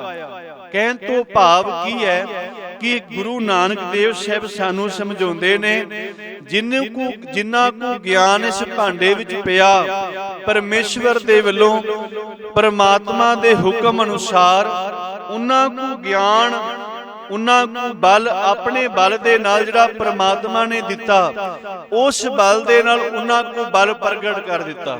ਵੇਖੋ ਹੁਣ ਸਰੀਰ ਵਿੱਚ ਬਲ ਹੈ, ਹੁਣ ਮੇਰੀ ਜ਼ੁਬਾਨ ਵਿੱਚ ਤਾਕਤ ਨਾ ਹੋਵੇ ਬੋਲਣ ਦੀ, ਮੈਂ ਕਿਵੇਂ ਬੋਲਾਂਗਾ? ਇਹ ਵੀ ਪਰਮਾਤਮਾ ਨੇ ਬਲ ਦਿੱਤਾ ਨਾ, ਬਲ ਤੋਂ ਬਗੈਰ ਤਾਂ ਨਹੀਂ। ਇਹ ਤਾਕਤ ਪਰਮੇਸ਼ਵਰ, ਕਿਸੇ ਕੋਲ ਸਰੀਰ ਦਾ ਬਲ ਹੈ, ਕਿਸੇ ਕੋਲ ਬੁੱਧੀ ਦਾ ਬਲ ਬੜਾ ਹੈ, ਬੜਾ ਚਤੁਰ ਹੈ, ਬੜਾ ਸਿਆਣਾ ਹੈ, ਇੱਕ ਗੱਲ ਕਰ ਜਾਂਦਾ ਹੈ ਤੇ ਇੱਕ ਗੱਲ ਦਾ ਹੀ ਮੁੱਲ ਬੜਾ ਵੱਡਾ ਪੈ ਜਾਂਦਾ ਹੈ। ਤੇ ਮੇਰੇ ਵਰਗਾ ਮੂਰਖ 100 ਗੱਲਾਂ ਕਰੇ, ਉਸ ਦੀ ਗੱਲ ਨੂੰ ਕੋਈ ਟਿੱਚ ਵੀ ਨਹੀਂ ਜਾਣਦਾ। ਕਿਸੇ ਕੋਲ ਬੁੱਧੀ ਦਾ ਬਲ ਬੜਾ ਹੈ, ਕਿਸੇ ਕੋਲ ਸਰੀਰ ਦਾ ਬਲ ਬੜਾ ਹੈ। ਮੇਰੇ ਕੋਲ ਕੱਟਾ ਨਹੀਂ ਚੁੱਕਿਆ ਜਾਂਦਾ, ਭਾਵੇਂ ਉਹ ਅੱਧਾ ਭਰਿਆ ਹੋਵੇ, ਤੇ ਕੋਈ ਬੰਦਾ ਮੇਰੇ ਵਰਗਾ ਉਸੇ ਕੱਟੇ ਨੂੰ ਚੁੱਕ ਕੇ ਇੱਕ ਜਗ੍ਹਾ ਤੋਂ ਦੂਜੀ ਜਗ੍ਹਾ ਤੇ ਸੁੱਟ ਦਿੰਦਾ ਹੈ। ਕਿਸੇ ਕੋਲ ਸਰੀਰ ਦਾ ਬਲ ਹੈ, ਕਿਸੇ ਕੋਲ ਇਹ ਬੋਲਣ ਦਾ ਬਲ, ਕਿਸੇ ਕੋਲ ਬੁੱਧੀ ਦਾ ਬਲ ਹੈ। ਬਲ ਸਾਰਿਆਂ ਕੋਲ ਆਪੋ ਆਪਣਾ ਹੈ, ਪਰ ਇਹ ਬਲ ਵੀ ਸਾਡਾ ਆਪਣਾ ਨਹੀਂ, ਇਹ ਬਲ ਵੀ ਪਰਮੇਸ਼ਵਰ ਦਾ ਦਿੱਤਾ ਹੋਇਆ ਹੈ। ਇਹ ਤਾਕਤ ਵੀ ਪਰਮੇਸ਼ਵਰ ਦੀ ਦਾਤ ਹੈ, ਪਰਮੇਸ਼ਵਰ ਦੀ ਦਿੱਤੀ ਹੋਈ। ਗੁਰੂ ਨਾਨਕ ਦੇਵ ਸਾਹਿਬ ਜੀ ਕਹਿੰਦੇ, ਬੰਦਿਆ ਇਹ ਨਾ ਸੋਚੀ ਵੀ ਜੇ ਤੇਰੇ ਕੋਲ ਬੁੱਧੀ ਬੜੀ ਹੈ, ਇਹ ਮੇਰੀ ਆਪਣੀ ਬੁੱਧੀ ਹੈ। ਨਹੀਂ, ਸ਼ੁਕਰ ਕਰੀ ਪ੍ਰਮਾਤਮਾ ਦਾ, ਐ ਪ੍ਰਮਾਤਮਾ ਤੂੰ ਮੈਨੂੰ ਇੰਨਾ ਬਲ ਦਿੱਤਾ, ਮੈਂ ਇੰਨੀ ਚੰਗੀ ਵਿਚਾਰ ਕਰ ਸਕਦਾ, ਮੈਂ ਇੰਨਾ ਚੰਗਾ ਸੋਚ ਸਕਦਾ ਹਾਂ। ਤੇ ਸਾਹਿਬ ਕਹਿੰਦੇ ਪਤਾ ਨਹੀਂ ਕਿਤਨੇ ਕੁ ਲੋਕ ਨੇ, ਐ ਪ੍ਰਮਾਤਮਾ ਤੇਰੇ ਹੁਕਮ ਦੇ ਅੰਦਰ ਹੀ, ਤੇਰੇ ਦਿੱਤੇ ਹੋਏ ਬਲ ਦੇ ਨਾਲ ਤੈਨੂੰ ਹੀ ਗਾ ਰਹੇ ਨੇ। ਵੇਖੋ ਇਸ ਨਾਲ ਕੀ ਪ੍ਰਗਟ ਹੋਇਆ ਕਿ ਉਹ ਹੁਕਮੀ ਜਿਹੜਾ ਹੈ, ਹੁਕਮ ਦੇਣ ਵਾਲਾ ਰੱਬ, ਉਹ ਆਪ ਹੀ ਹੁਕਮ ਦੇ ਅੰਦਰ ਵਰਤ ਰਿਹਾ। ਕਿਵੇਂ? ਪਰਮਾਤਮਾ ਆਪ ਹੀ ਬਲ ਦੇ ਰਿਹਾ ਹੈ ਆਪਣੀ ਵਡਿਆਈਆਂ ਨੂੰ ਕਰਨ ਦਾ, ਤੇ ਆਪ ਹੀ ਬਲ ਦੇ ਕੇ ਉਹਨਾਂ ਵਿੱਚ ਬੈਠ ਕੇ ਉਹਨਾਂ ਤੋਂ ਆਪਣੀਆਂ ਵਡਿਆਈਆਂ ਆਪ ਹੀ ਕਰਾ ਰਿਹਾ ਹੈ। परमात्मा दी किड्डी वड्डी विशालता नूं असीं बयान करांगे, किहड़ी चीज़ां बयान करिए, कुछ नहीं बयान कर सकते। गावे को ताण होवे किसै ताण, फिर महाराज कहंदे गावे को दात जाने निशान। ते ऐ परमात्मा कई लोग तेरे हुक्म दे अंदर ही तेरियां दित्तियां होइयां दातां नूं तेरी निशानी जान के तेरा गायन कर रहे ने, तेनू गा रहे ने, तेनू सिमर रहे ने। निशान दे वेखो कई अर्थ ने। निशान दा अर्थ कीता है विद्वानां ने निशानी। इत्थे जिहड़ा निशान शब्द दा अर्थ है निशानी है। निशान दा अर्थ निशानी भी है, निशान दा अर्थ जिहड़ा है वो राहदारी भी है, राहदारी। ते निशान दे बड़े अर्थ बनदे ने। इत्थे निशान दा अर्थ है निशानी। गावे को दात, दात कहंदे ने परमात्मा दी दित्ती हुई दात वस्तु।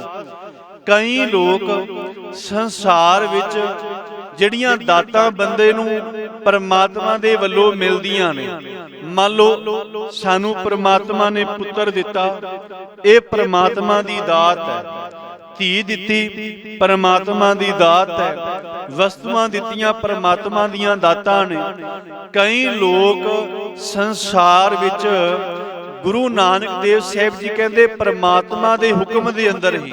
ਵੇਖੋ ਇਹ ਗੱਲ ਨੂੰ ਨਾਲ ਲੈ ਕੇ ਚੱਲਣਾ ਪਵੇਗਾ ਤਾਂ ਆਪਾਂ ਵਿਚਾਰ ਨੂੰ ਸਮਝ ਸਕਦੇ ਹਾਂ ਕਿ ਉਸ ਇੱਕ ਓੰਕਾਰ ਦੇ ਹੁਕਮ ਦੇ ਅੰਦਰ ਹੀ ਕਈ ਲੋਕ ਪਰਮਾਤਮਾ ਦੀ ਦਿੱਤੀਆਂ ਹੋਈਆਂ ਦਾਤਾਂ ਨੂੰ ਲੈ ਕੇ ਫਿਰ ਉਹਨਾਂ ਨੂੰ ਪਰਮਾਤਮਾ ਦੀ ਨਿਸ਼ਾਨੀ ਸਮਝ ਕੇ ਪਰਮਾਤਮਾ ਨੂੰ ਗਾ ਰਹੇ ਨੇ। ਗਾਣ ਤੋਂ ਭਾਵ ਉਸ ਰੱਬ ਦਾ ਸ਼ੁਕਰਾਨਾ ਕਰ ਰਹੇ ਨੇ कि ऐ परमात्मा ये तेरी दात है, ये घर ये तेरी दात है, ये मैनू सोहनी नौकरी दिती ये तेरी दात है, मैनू इन्नी जमीन दिती ये तेरी दात है। हुण जे कोई बंदा मन विच ये सोचे भी ये मेरी अपनियां चीज़ां ने, ये मेरी अपनी मेहनत है, मान लो जमीन मेरी अपनी मेहनत है, ये गड्डी मेरी अपनी मेहनत दी है, ये चीज़ां मेरियां अपनियां ने, धी मेरा अपनी धी, पुत्र मेरा अपना।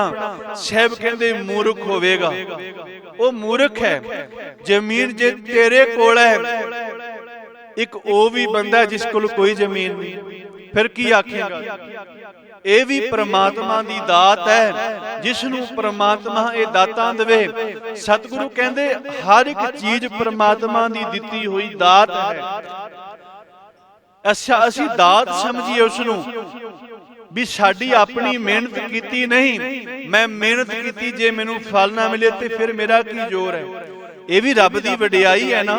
हजूर श्री गुरु नानक देव साहब कहंदे उस एक ओंकार दे हुक्म अंदर ही कई बेअंत लोग जिहड़े ने गावे को दात जाने निशान, उस दी निशानी समझ के उसनू गा रहे ने, उस दा शुकराना कर रहे ने।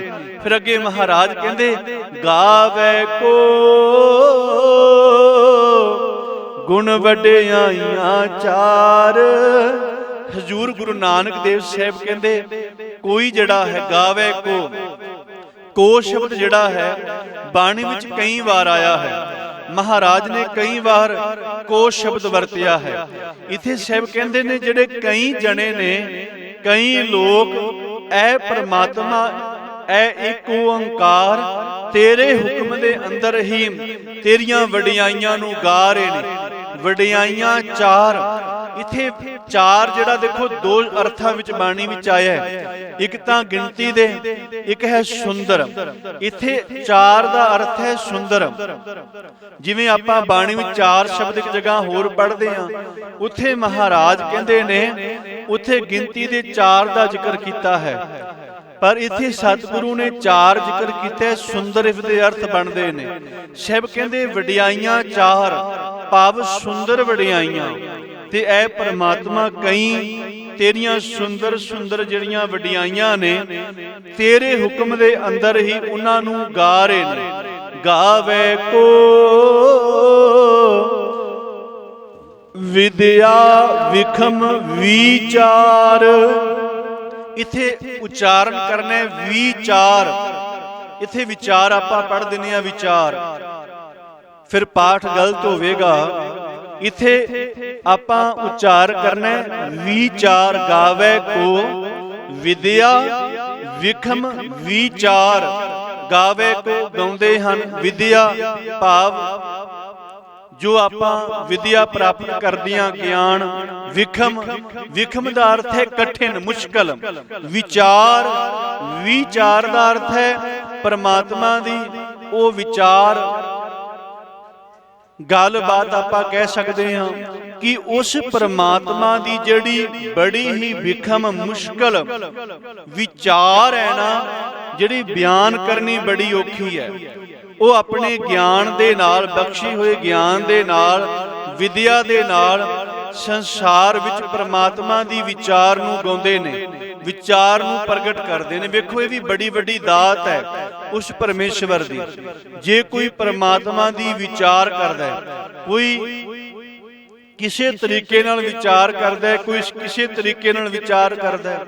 वेखो दुनिया विच एक नहीं पता नहीं कितने लोग संसार विच हो गए ने, किन्नियां ने परमात्मा दी विचार कीती है, पर कोई ये नहीं कह सकता कि जेड़ी मेरी विचार है ये आखिरी विचार है, क्योंकि उस परमात्मा दी विचार नूं कोई बयान ही नहीं कर सकता। गावे को विद्या विखम विचार अपनी विद्या दे नाल अपने ज्ञान दे नाल वो परमात्मा दी विचार नूं प्रगट करदे ने। जिवें विष्णु ने अपने तरीके नाल परमात्मा दी विचार नूं प्रगट कीता, शिव जी दा अपना तरीका सी, ब्रह्मा जी दा अपना तरीका सी, मुहम्मद साहब दा अपना तरीका है, श्री रामचंद्र जी दा अपना तरीका है। किसने परमात्मा दी विचार नूं किवें प्रगट कीता? सब दे आपो अपने तरीके ने। श्री गुरु नानक देव साहब महाराज जी ने जो परमात्मा दी विचार नूं प्रगट कीता, किहड़ी विचार नूं? कि वो एक है, एक ओंकार, वो केवल एक है जिसनूं आपां सारे मनदे हां, जिसनूं सारे आपां पूजदे हां, ते जिस नाल सारियां ने जुड़ना है कौन है? केवल एक ही है, बस होर कोई नहीं। हुण साहब कहंदे उस परमात्मा दे बख्शे हुए ज्ञान दे नाल ही उस परमात्मा दी विखम विचार नूं जिहड़ा है कई ने जिहड़े ने वो गा रहे ने, विचार नूं प्रगट कर रहे ने। फिर कोई ये गा रहा कि गावे को साज करे तन खे, ते कोई संसार विच ये भी गा रहा है कि परमात्मा आप ही अपने हुक्म विच शरीरां नूं बनाउंदा है ते फिर शरीरां दा नाश कर दिंदा है। बिल्कुल सच है, परमात्मा अपने हुक्म अंदर शरीर ये प्रगट करदा है, बनाउंदा है ते फिर शरीरां दा नाश कर दिंदा है। साहब ने आखिया गावे को जी लै फिर देह, इत्थे दे नहीं पढ़ना आपां, शब्द देह हाहा लगा है ददे दे नाल, देह आपां दे पढ़ जाने आ, कई बार उच्चारण करन लगे आ। गावे को जी लै फिर देह, इत्थे देह है।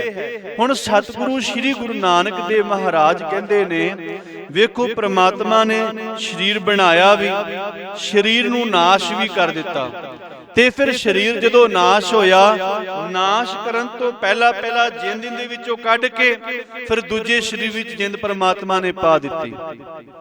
गावे को जी लै फिर देह, अपनी जिहड़ा जी है ना अंदरों जिंद कढ के देखो, ये तो है नहीं कि परमात्मा रब ने शरीर बनाया साडा, चलो जी हुण काम शुरू हो गया। शरीर बनाउण दे नाल नाल परमात्मा ने जिंद भी पाई इस अंदर, जिसने सारा कार्य करना सी। जियो पाए पिंड जिन साजिया, दिता पैनण खान, जियो पाए। इस अंदर सतगुरु कहंदे ने परमेश्वर ने जिंद भी पाई। देखो 5 शरीर ने। हुण एक गल होर बड़ी प्यारी है, देखो किन्नी रमज लुकी हुई है इन्हां पावन बचनां विच।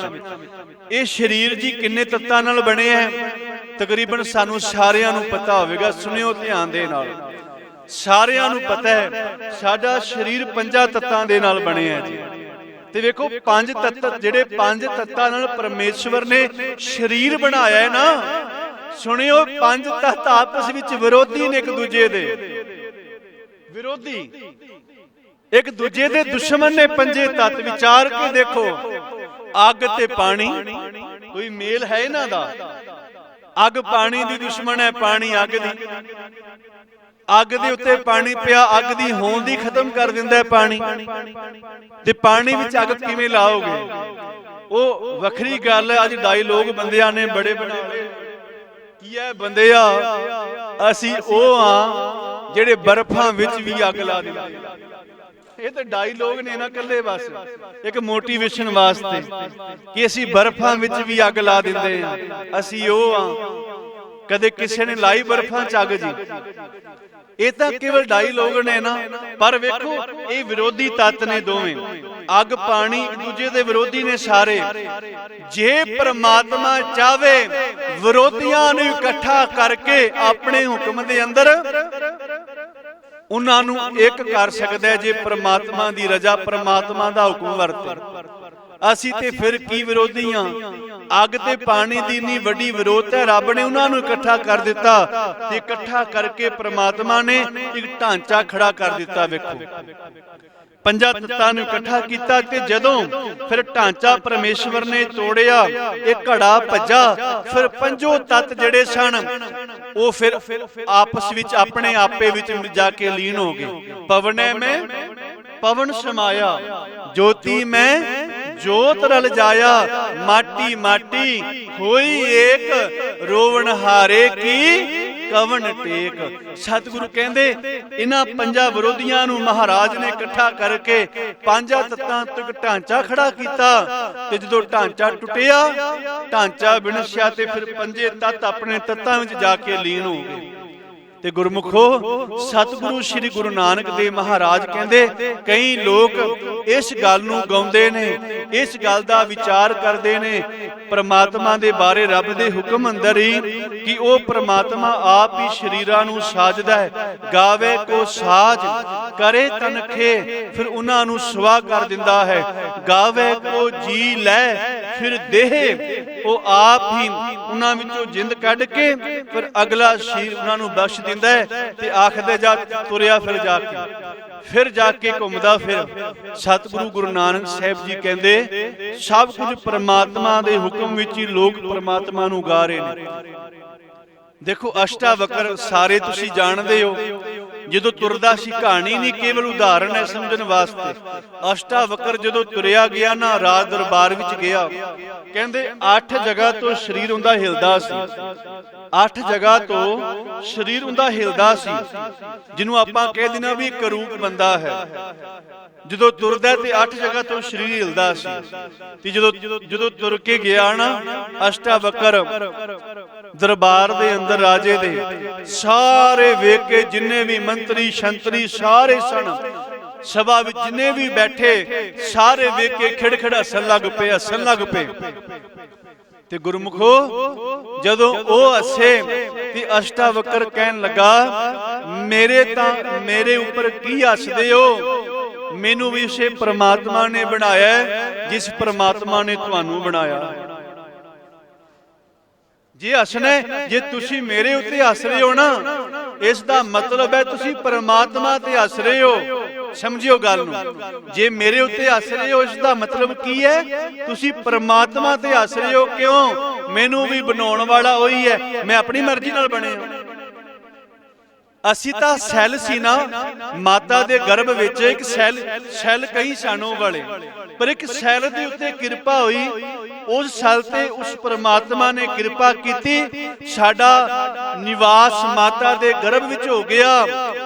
ਤੇ ਗੁਰਮੁਖੋ, ਇਹ ਵੀ ਪ੍ਰਮਾਤਮਾ ਦਾ ਹੁਕਮ ਹੀ ਵਰਤਿਆ, ਉਸ ਸੈੱਲ ਦੇ ਉੱਤੇ ਹੁਕਮ ਵਰਤਿਆ ਪ੍ਰਮਾਤਮਾ ਦਾ। ਉਸ ਸੈੱਲ ਤੋਂ ਫਿਰ ਸਰੀਰ ਬਣਿਆ, ਢਾਂਚਾ ਖੜਾ ਹੋਇਆ। ਅਸ਼ਟਾਵਕਰ ਕਹਿਣ ਲੱਗਾ, ਮੇਰੇ ਤੇ ਨਾ ਹੱਸੋ, ਇਸ ਦਾ ਮਤਲਬ ਤੁਸੀਂ ਪ੍ਰਮਾਤਮਾ ਤੇ ਹੱਸ ਰਹੇ ਹੋ। ਮੇਰਾ ਕੀ ਕਸੂਰ ਹੈ? ਮੈਨੂੰ ਵੀ ਉਸੇ ਨੇ ਬਣਾਇਆ ਜਿਹਨੂੰ ਤੁਹਾਨੂੰ ਬਣਾਇਆ ਸੀ। ਇੱਕ ਵਿਦਵਾਨ ਦੇ ਬੜੇ ਪਿਆਰੇ ਬੋਲ ਨੇ, ਉਹ ਕਹਿੰਦਾ, ਦੁਨੀਆ ਦੇ ਲੋਕੋ, ਕਿਸੇ ਦੇ ਬੰਦੇ ਤੇ ਨਾ ਹੱਸਿਓ, ਜੇ ਤੁਸੀਂ ਹੱਸੋਗੇ ਨਾ, ਸਮੇਂ ਦੀਆਂ ਅੱਖਾਂ ਹੁੰਦੀਆਂ ਨੇ, ਸਮੇਂ ਦੀਆਂ ਅੱਖਾਂ ਹੁੰਦੀਆਂ ਨੇ, ਤੇ ਸਮਾਂ ਫਿਰ ਐਸਾ ਸਮਾਂ ਲਿਆ ਦਿੰਦਾ ਹੈ, ਫਿਰ ਲੋਕ ਤੁਹਾਡੇ ਤੇ ਹੱਸਣਗੇ। ਕਿਸੇ ਤੇ ਹੱਸਣਾ ਨਹੀਂ ਚਾਹੀਦਾ ਸਾਨੂੰ, ਕਿਉਂ? ਸਮੇਂ ਦੀਆਂ ਅੱਖਾਂ ਹੁੰਦੀਆਂ ਨੇ, ਤੇ ਜਦੋਂ ਫਿਰ ਸਮਾਂ ਉਸ ਬੰਦੇ ਦਾ ਸਮਾਂ ਲਿਆਉਂਦਾ ਹੈ, ਤੇ ਫਿਰ ਉਹ ਹੋ ਜਾਂਦਾ ਹੈ ਕਿ ਫਿਰ ਲੋਕ ਤੁਹਾਡੇ ਤੇ ਹੱਸਦੇ ਨੇ। ਸੋ ਕਦੇ ਸਾਨੂੰ ਕਿਸੇ ਤੇ ਹੱਸਣਾ ਵੀ ਨਹੀਂ ਚਾਹੀਦਾ, ਕਿਉਂਕਿ ਸਾਰੀਆਂ ਚੀਜ਼ਾਂ ਪ੍ਰਮਾਤਮਾ ਦੇ ਹੁਕਮ ਵਿੱਚ ਵਰਤੀਆਂ ਨੇ, ਹੁਕਮ ਵਿੱਚ ਬਣੀਆਂ ਨੇ। ਸਤਿਗੁਰੂ ਕਹਿੰਦੇ ਨੇ, ਗਾਵੇ ਕੋ ਸਾਜ ਕਰੇ ਤਨ ਖੇ। ਇੱਥੇ ਹਾ ਹੈ, ਆਪਾਂ ਖੇ ਪੜ ਜਾਂਦੇ ਆ, ਖੇ ਪਤਾ ਨਹੀਂ ਮੇਰੇ ਕੋਲ ਕਿਵੇਂ ਦਾ ਉਚਾਰਨ ਹੋ ਰਿਹਾ ਹੈ, ਪਰ ਇਹਨੂੰ ਆਪਾਂ ਹਾਹਾ ਦੇ ਨਾਲ ਪੜਨਾ ਹੈ। ਖੇ ਗਾਵੇ ਕੋ ਜੀ ਲੈ ਫਿਰ ਦੇਹ। ਅੱਗੇ ਮਹਾਰਾਜ ਕਹਿੰਦੇ ਨੇ, ਗਾਵੇ ਕੋ ਜਾਪੈ ਦਿਸੈ ਦੂਰ। ਇੱਕ ਹੋਰ ਘਟਨਾ ਸਾਂਝੀ ਆ ਗਈ, ਕਹਾਣੀ ਨਹੀਂ, ਕੇਵਲ ਟੂਕ ਮਾਤਰ। ਕੋਈ ਰਾਜਾ ਫਕੀਰ ਤੇ ਦਰ ਤੇ ਗਿਆ, ਉੱਥੇ ਜਾ ਕੇ ਕਹਿੰਦਾ ਵੀ ਮੈਂ ਰਾਜਾ ਹਾਂ। ਫਕੀਰ ਕਹਿੰਦਾ ਕੋਈ ਗੱਲ ਨਹੀਂ, ਠੀਕ ਹੈ ਜੀ। ਕਹਿੰਦਾ ਬਹਿ ਜਾ। ਫਕੀਰ ਬਹਿ ਗਿਆ। ਹੁਣ ਬਹਿਣ ਵਾਸਤੇ ਕੋਈ ਥਾਂ ਨਹੀਂ, ਨਾ ਕੋਈ ਕੁਰਸੀ ਹੈ, ਨਾ ਕੋਈ ਟੇਬਲ ਹੈ, ਨਾ ਕੋਈ ਨੀਚੇ ਛੱਤ ਹੈ। ਤੇ ਫਕੀਰ ਨੇ ਨਾ ਆਪਣੇ ਚੇਲੇ ਨੂੰ ਕਿਹਾ ਵੀ ਜਿਹੜੀ ਨੀਚੇ ਸੱਪ ਵਿਛੀ ਹੋਈ ਹੈ ਨਾ, ਇਹ ਵੀ ਪਾਛੇ ਕਰ ਦੇ, ਪਿੱਛੇ ਕਰ ਦੇ। ਉਹਨੇ ਜਿਹੜੀ ਸੱਤ ਸੀ ਉਹ ਵਿਛੀ ਹੋਈ, ਉਹਨੇ ਵੀ ਪਾਛੇ ਕਰਤਾ, ਪਿੱਛੇ ਕਰਤਾ। ਤੇ ਰਾਜਾ ਇੱਧਰ ਉੱਧਰ ਵੇਖੇ ਵੀ ਮੈਂ ਬੈਠਾ ਕਿੱਥੇ। ਫਕੀਰ ਕਹਿੰਦਾ ਬਹਿ ਜਾ। ਉਹ ਫਿਰ ਕਹਿੰਦਾ ਜੀ ਮੈਂ ਰਾਜਾ ਹਾਂ। ਜਿਵੇਂ ਆਪਾਂ ਕਹਿੰਦੇ ਆ ਨਾ ਕਈ ਵਾਰ ਵੀ ਅਸੀਂ ਫਲਾਣੇ ਬੰਦੇ ਆ ਜੀ, ਅਸੀਂ ਇੱਥੇ ਬੈਠਾਂਗੇ। ਤੇ ਉਹ ਰਾਜਾ ਕਹਿੰਦਾ ਮੈਂ ਰਾਜਾ। ਫਕੀਰ ਨੂੰ ਕਹਿੰਦਾ, ਫਕੀਰ ਕਹਿੰਦਾ ਮੈਨੂੰ ਸੁਣ ਗਿਆ, ਤੂੰ ਰਾਜਾ ਹੈ, ਬਹਿ ਜਾ। ਹੁਣ ਉਹ ਬੈਠਾ ਤੇ ਨਹੀਂ, ਬੈਠਾ ਕਿਵੇਂ? ਜਿਵੇਂ ਦੋਵੇਂ ਲੱਤਾਂ ਦੇ ਭਾਰ ਤੇ ਬਹਿ ਗਿਆ, ਚੌੜਾ ਜਿਹਾ ਚੱਕ ਕੇ ਆਪਣਾ। ਭੁੰਜੇ ਨਹੀਂ ਬੈਠਾ, ਭੁੰਜੇ ਨਹੀਂ ਬੈਠਾ ਵੀ ਮੇਰੇ ਕੱਪੜਿਆਂ ਨੂੰ ਮਿੱਟੀ ਲੱਗੇਗੀ, ਥੱਲੇ ਨਹੀਂ ਬੈਠਾ ਉਹ ਰਾਜਾ। ਤੇ ਫਕੀਰ ਨਾ ਵੇਖ ਕੇ ਹੱਸਣ ਲੱਗ ਪਿਆ। ਕਹਿੰਦਾ ਰਾਜਨ ਵਾਹ ਕੀ ਬਾਤ ਹੈ। ਉਸ ਫਕੀਰ ਨੇ ਗੱਲ ਕੀ? ਕਹਿੰਦਾ ਰਾਜਾ ਵਾਹ ਕੀ ਬਾਤ ਹੈ। ਕਹਿੰਦਾ ਇੰਨਾ ਸੰਕੋਚ ਮਿੱਟੀ ਦਾ, ਤੈਨੂੰ ਇੰਨਾ ਡਰ ਮਿੱਟੀ ਲੱਗਣ ਦਾ ਵੀ ਤੇਰੇ ਕੱਪੜੇ ਨੂੰ ਕਿਤੇ ਮਿੱਟੀ ਨਾ ਲੱਗ ਜੇ। ਪਰ ਇਸ ਸਰੀਰ ਨੇ ਵੀ ਇੱਕ ਦਿਨ ਮਿੱਟੀ ਹੋਣਾ ਹੈ। ਇੰਨਾ ਡਰਦਾ ਪਿਆ ਮਿੱਟੀ ਲੱਗਣ ਤੋਂ, ਸਰੀਰ ਨੇ ਵੀ ਮਿੱਟੀ ਹੋ ਜਾਣਾ ਹੈ। ਉੱਥੇ ਫਿਰ ਉਹਨੇ ਇੱਕ ਸ਼ੇਰ ਆਖਿਆ, ਕਹਿਣ ਲੱਗਾ, ਕਹਿੰਦਾ ਹੱਦ ਹੈ ਸੰਸਾਰ ਦੇ ਲੋਕਾਂ ਦੀ ਵੀ ਜਿਸ ਮਿੱਟੀ ਤੋਂ ਪੈਦਾ ਹੋਏ ਆ, ਮਿੱਟੀ ਦੇ ਭਾਂਡੇ ਤੋਂ ਅਖੀਰ ਦਿਨ ਹੋਣਾ ਵੀ ਮਿੱਟੀ ਹੈ। ਉਸੇ ਮਿੱਟੀ ਤੋਂ ਬੰਦਾ ਪਰਹੇਜ਼ ਕਰਦਾ ਹੈ। ਉਹ ਕਹਿੰਦਾ ਖਾਕ ਸੇ ਪੈਦਾ ਹੁਆ, ਖਾਕ ਸੇ ਪਰਹੇਜ਼ ਹੈ। ਖਾਕ ਤੋਂ ਹੀ ਪੈਦਾ ਹੋਇਆ ਤੇ ਖਾਕ ਤੋਂ ਹੀ ਨੂੰ ਪਰਹੇਜ਼ ਹੈ। ਬਾਬਾ ਫਰੀਦ ਸਾਹਿਬ ਜੀ ਦੇ ਬੜੇ ਪਿਆਰੇ ਬੋਲ, ਉਹ ਕਹਿੰਦੇ ਫਰੀਦਾ ਖਾਕ ਨਾ ਨੀਂਦੀ ਹੈ, ਖਾਕੂ ਜੇੜ ਨਾ ਕੋਏ, ਜੀ ਵੰਦਿਆ ਪੈਰਾਂ ਤਲੇ ਮੋਇਆ ਉੱਪਰ ਹੋਏ। ਇਹ ਜਿਉਂਦਿਆਂ ਤਾਂ ਪੈਰਾਂ ਦੇ ਤਲੇ ਹੈ, ਮਰਿਆਂ ਸਾਡੇ ਉੱਤੇ ਹੋਵੇਗੀ। ਫਰੀਦਾ ਮੈਂ ਭੋਲਾਵਾ ਪੱਗ ਦਾ, ਮਤ ਮੈਲੀ ਹੋਏ ਜਾਏ, ਗਹਿਲਾ ਰੂਹ ਨਾ ਜਾਣਈ, ਸਿਰ ਪੀ ਮਿੱਟੀ ਖਾਏ।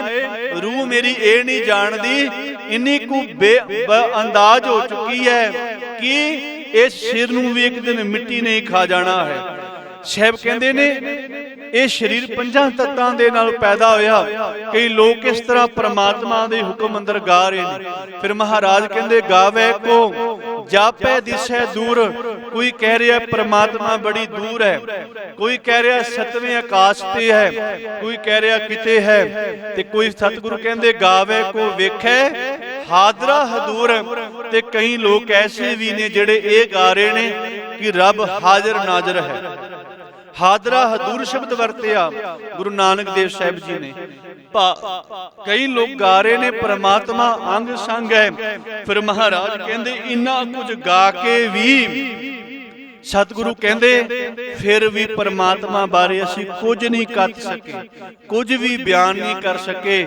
ਕਥਨਾ ਕਥੀ ਨਾ ਆਵੇ ਟੋਟ, ਫਿਰ ਵੀ ਇੰਨਾ ਕੁਝ ਬਿਆਨ ਕਰਕੇ ਰੱਬ ਦੇ ਪਿਆਰੇ ਫਿਰ ਵੀ ਕੁਝ ਵੀ ਬਿਆਨ ਨਹੀਂ ਕਰ ਸਕੇ। ਕਥ ਕਥ ਕਥੀ ਕੋਟੀ ਕੋਟ ਕੋਟ, ਕਿਉਂਕਿ ਇਸ ਸੰਸਾਰ ਤੇ ਕਰੋੜਾਂ ਹੀ ਜਿਹੜੇ ਨੇ ਆ ਕੇ ਕਥਨ ਕਰਕੇ ਚਲੇ ਗਏ, ਪਰ ਪਰਮਾਤਮਾ ਨੂੰ ਅਕਥ ਨੂੰ ਕੋਈ ਕਥਨ ਨਹੀਂ ਕਰ ਸਕਿਆ। ਸਾਹਿਬ ਕਹਿੰਦੇ ਦੇਂਦਾ ਦੇ ਲੈਂਦੇ ਥਕ ਪਾਹੇ, ਜੁਗਾ ਜੁਗੰਤਰ ਖਾਹੀ ਖਾਹੇ। ਪਰਮਾਤਮਾ ਪਰਮੇਸ਼ਵਰ ਜਿਹੜਾ ਦੇਣ ਵਾਲਾ ਹੈ ਉਹ ਸਾਨੂੰ ਦਾਤਾਂ ਦੇ ਰਿਹਾ ਹੈ। ਦੇਂਦਾ ਦੇ ਲੈਂਦੇ ਥਕ ਪਾਏ, ਅਸੀਂ ਦਾਤਾਂ ਲੈ ਲੈ ਕੇ ਥੱਕ ਜਾਂਦੇ ਹਾਂ। ਜੁਗਾ ਜੁਗੰਤਰ ਖਾਹੀ ਖਾਏ, ਤੇ ਜੁਗਾਂ ਤੋਂ ਉਸ ਪਰਮੇਸ਼ਵਰ ਦੀਆਂ ਦਿੱਤੀਆਂ ਦਾਤਾਂ ਹੀ ਖਾ ਰਹੇ ਹਾਂ। ਵੇਖੋ ਇੱਕ ਬੰਦੇ ਤੋਂ ਦਾਤ ਲੈਂਦੇ ਰਹੀਏ, ਅਖੀਰ ਉਸ ਬੰਦੇ ਦਾ ਮੂੰਹ ਵੇਖਣ ਵਾਲਾ ਹੁੰਦਾ। ਥੋੜੇ ਕੁ ਦਿਨਾਂ ਬਾਅਦ ਵੇਖੋ ਉਸ ਦਾ ਮੂੰਹ ਕਿਵੇਂ ਦਾ ਹੋ ਜਾਏਗਾ।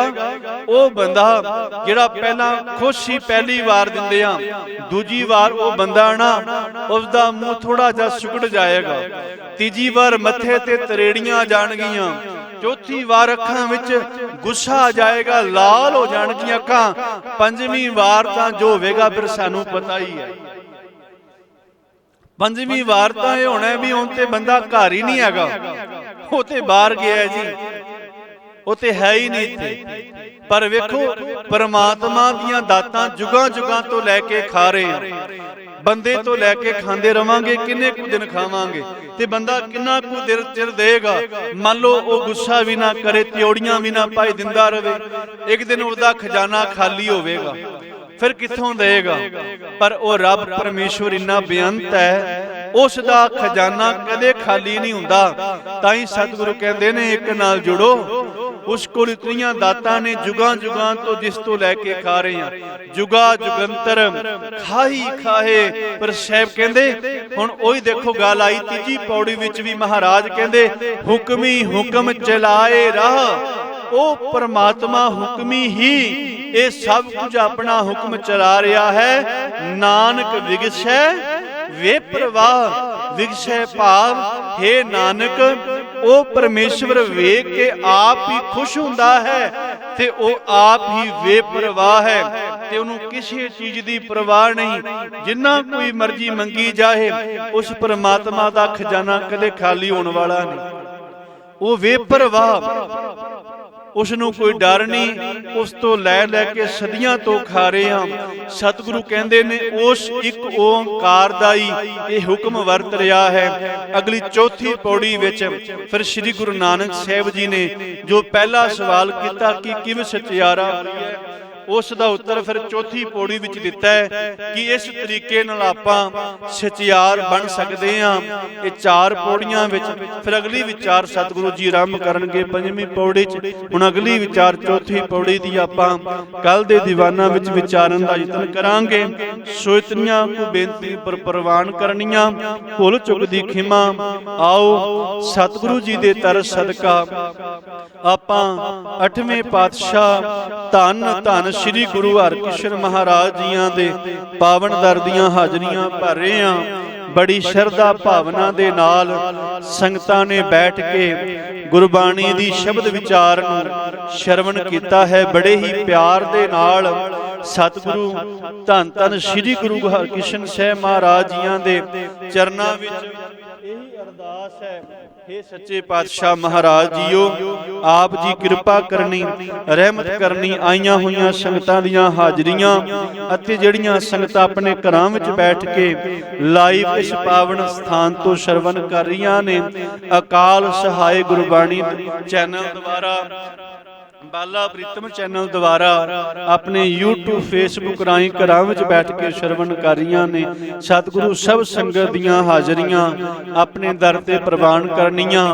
ਅਕਾਲ ਸਹਾਇ ਟੀਵੀ ਵੱਲੋਂ ਇੱਕ ਵਿਸ਼ੇਸ਼ ਉਪਰਾਲਾ ਕੀਤਾ ਗਿਆ ਹੈ ਕਿ ਸੰਗਤਾਂ ਵਾਸਤੇ, ਸੇਵਾ ਵਾਸਤੇ ਲੜੀਵਾਰ ਗੁਰਬਾਣੀ ਦੀ ਕਥਾ ਸ੍ਰੀ ਗੁਰੂ ਗ੍ਰੰਥ ਸਾਹਿਬ ਜੀ ਦੀ ਜੋ ਕਥਾ ਇਸ ਪਾਵਨ ਸਥਾਨ ਤੋਂ ਜਿੱਥੇ ਉਹ ਲਾਈਵ ਕਰ ਰਹੇ ਨੇ, ਨਾਲ ਦੀ ਨਾਲ ਰਿਕਾਰਡ ਵੀ ਕਰ ਰਹੇ ਨੇ, ਤੇ ਅਕਾਲ ਸਹਾਇ ਕਥਾ ਚੈਨਲ ਦੇ ਉੱਪਰ ਉਹ ਲਗਾਤਾਰ ਲੜੀਵਾਰ ਜਿਹੜੀ ਕਥਾ ਹੈ ਉਹ ਪਾਉਣ ਦੀ ਸੇਵਾ ਕਰ ਰਹੇ ਨੇ, ਤੇ ਸੰਗਤਾਂ ਉੱਥੋਂ ਵੀ ਸ਼ਰਵਣ ਕਰ ਸਕਦੀਆਂ ਨੇ। ਸੋ ਆਪ ਸਾਰੀਆਂ ਸੰਗਤਾਂ ਦਾ ਬਹੁਤ ਬਹੁਤ ਧੰਨਵਾਦ। ਉਹਨਾਂ ਸਮੂਹ ਸੇਵਾਦਾਰਾਂ ਦਾ ਜੋ ਨਿਸ਼ਕਾਮ ਸੇਵਾਵਾਂ ਐਤਵਾਰ ਦੇ ਵਿਸ਼ੇਸ਼ ਦੀਵਾਨਾਂ ਵਿੱਚ ਆ ਕੇ ਕਰਦੇ ਨੇ। ਇਸ ਪਾਵਨ ਸਥਾਨ ਦੇ ਉੱਪਰ ਇਸ ਪਾਵਨ ਸਥਾਨ ਦੇ ਮੁੱਖ ਮੈਨੇਜਰ, ਮੁੱਖ ਸੇਵਾਦਾਰ ਸਰਦਾਰ ਅਰਸ਼ਦੀਪ ਸਿੰਘ ਜੀ, ਉਹਨਾਂ ਦੇ ਵੱਲੋਂ ਆਪ ਸਾਰੀਆਂ ਸੰਗਤਾਂ ਦਾ ਕੋਟਾਨ-ਕੋਟ ਧੰਨਵਾਦ। ਇਸ ਸਥਾਨ ਦੇ ਹੈਡ ਗ੍ਰੰਥੀ ਬਾਬਾ ਬੂਟਾ ਸਿੰਘ ਜੀ ਵੱਲੋਂ ਵੀ ਆਈਆਂ ਹੋਈਆਂ ਸੰਗਤਾਂ ਦਾ ਕੋਟਾਨ-ਕੋਟ ਧੰਨਵਾਦ, ਦਾਸ ਵੱਲੋਂ ਵੀ।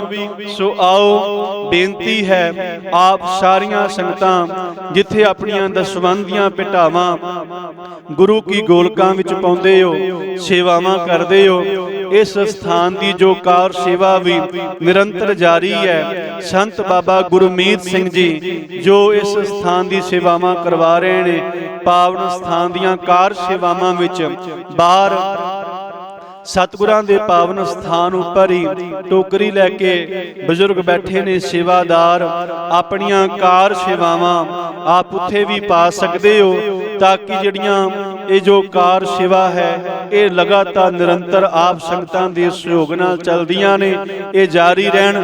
ਬੜੀ ਵੱਡੀ ਸੇਵਾਵਾਂ ਨੇ ਕਾਰ ਸੇਵਾਵਾਂ ਵਾਲੇ ਮਹਾਂਪੁਰਸ਼ਾਂ ਦੀਆਂ। ਆਓ ਹੁਣ ਅਗਲੇਰੇ ਸਮੇਂ ਵਾਸਤੇ ਬੀਬੀਆਂ ਦਾ ਰਾਗੀ ਜੱਥਾ ਆਪ ਜੀ ਦੇ ਨਾਲ ਗੁਰਬਾਣੀ ਕੀਰਤਨ ਰਾਹੀਂ ਸਾਂਝ ਪਾਉਣਗੇ। ਇਤਨੀਆਂ ਕੋ ਬੇਨਤੀਆਂ ਪ੍ਰਵਾਨ, ਭੁੱਲ ਚੁੱਕ ਦੀ ਖਿਮਾ, ਪ੍ਰਵਾਨੋ ਜੀ ਫਤਿਹ ਆਖੋ। ਵਾਹਿਗੁਰੂ ਜੀ ਕਾ ਖਾਲਸਾ, ਵਾਹਿਗੁਰੂ ਜੀ ਕੀ ਫਤਿਹ।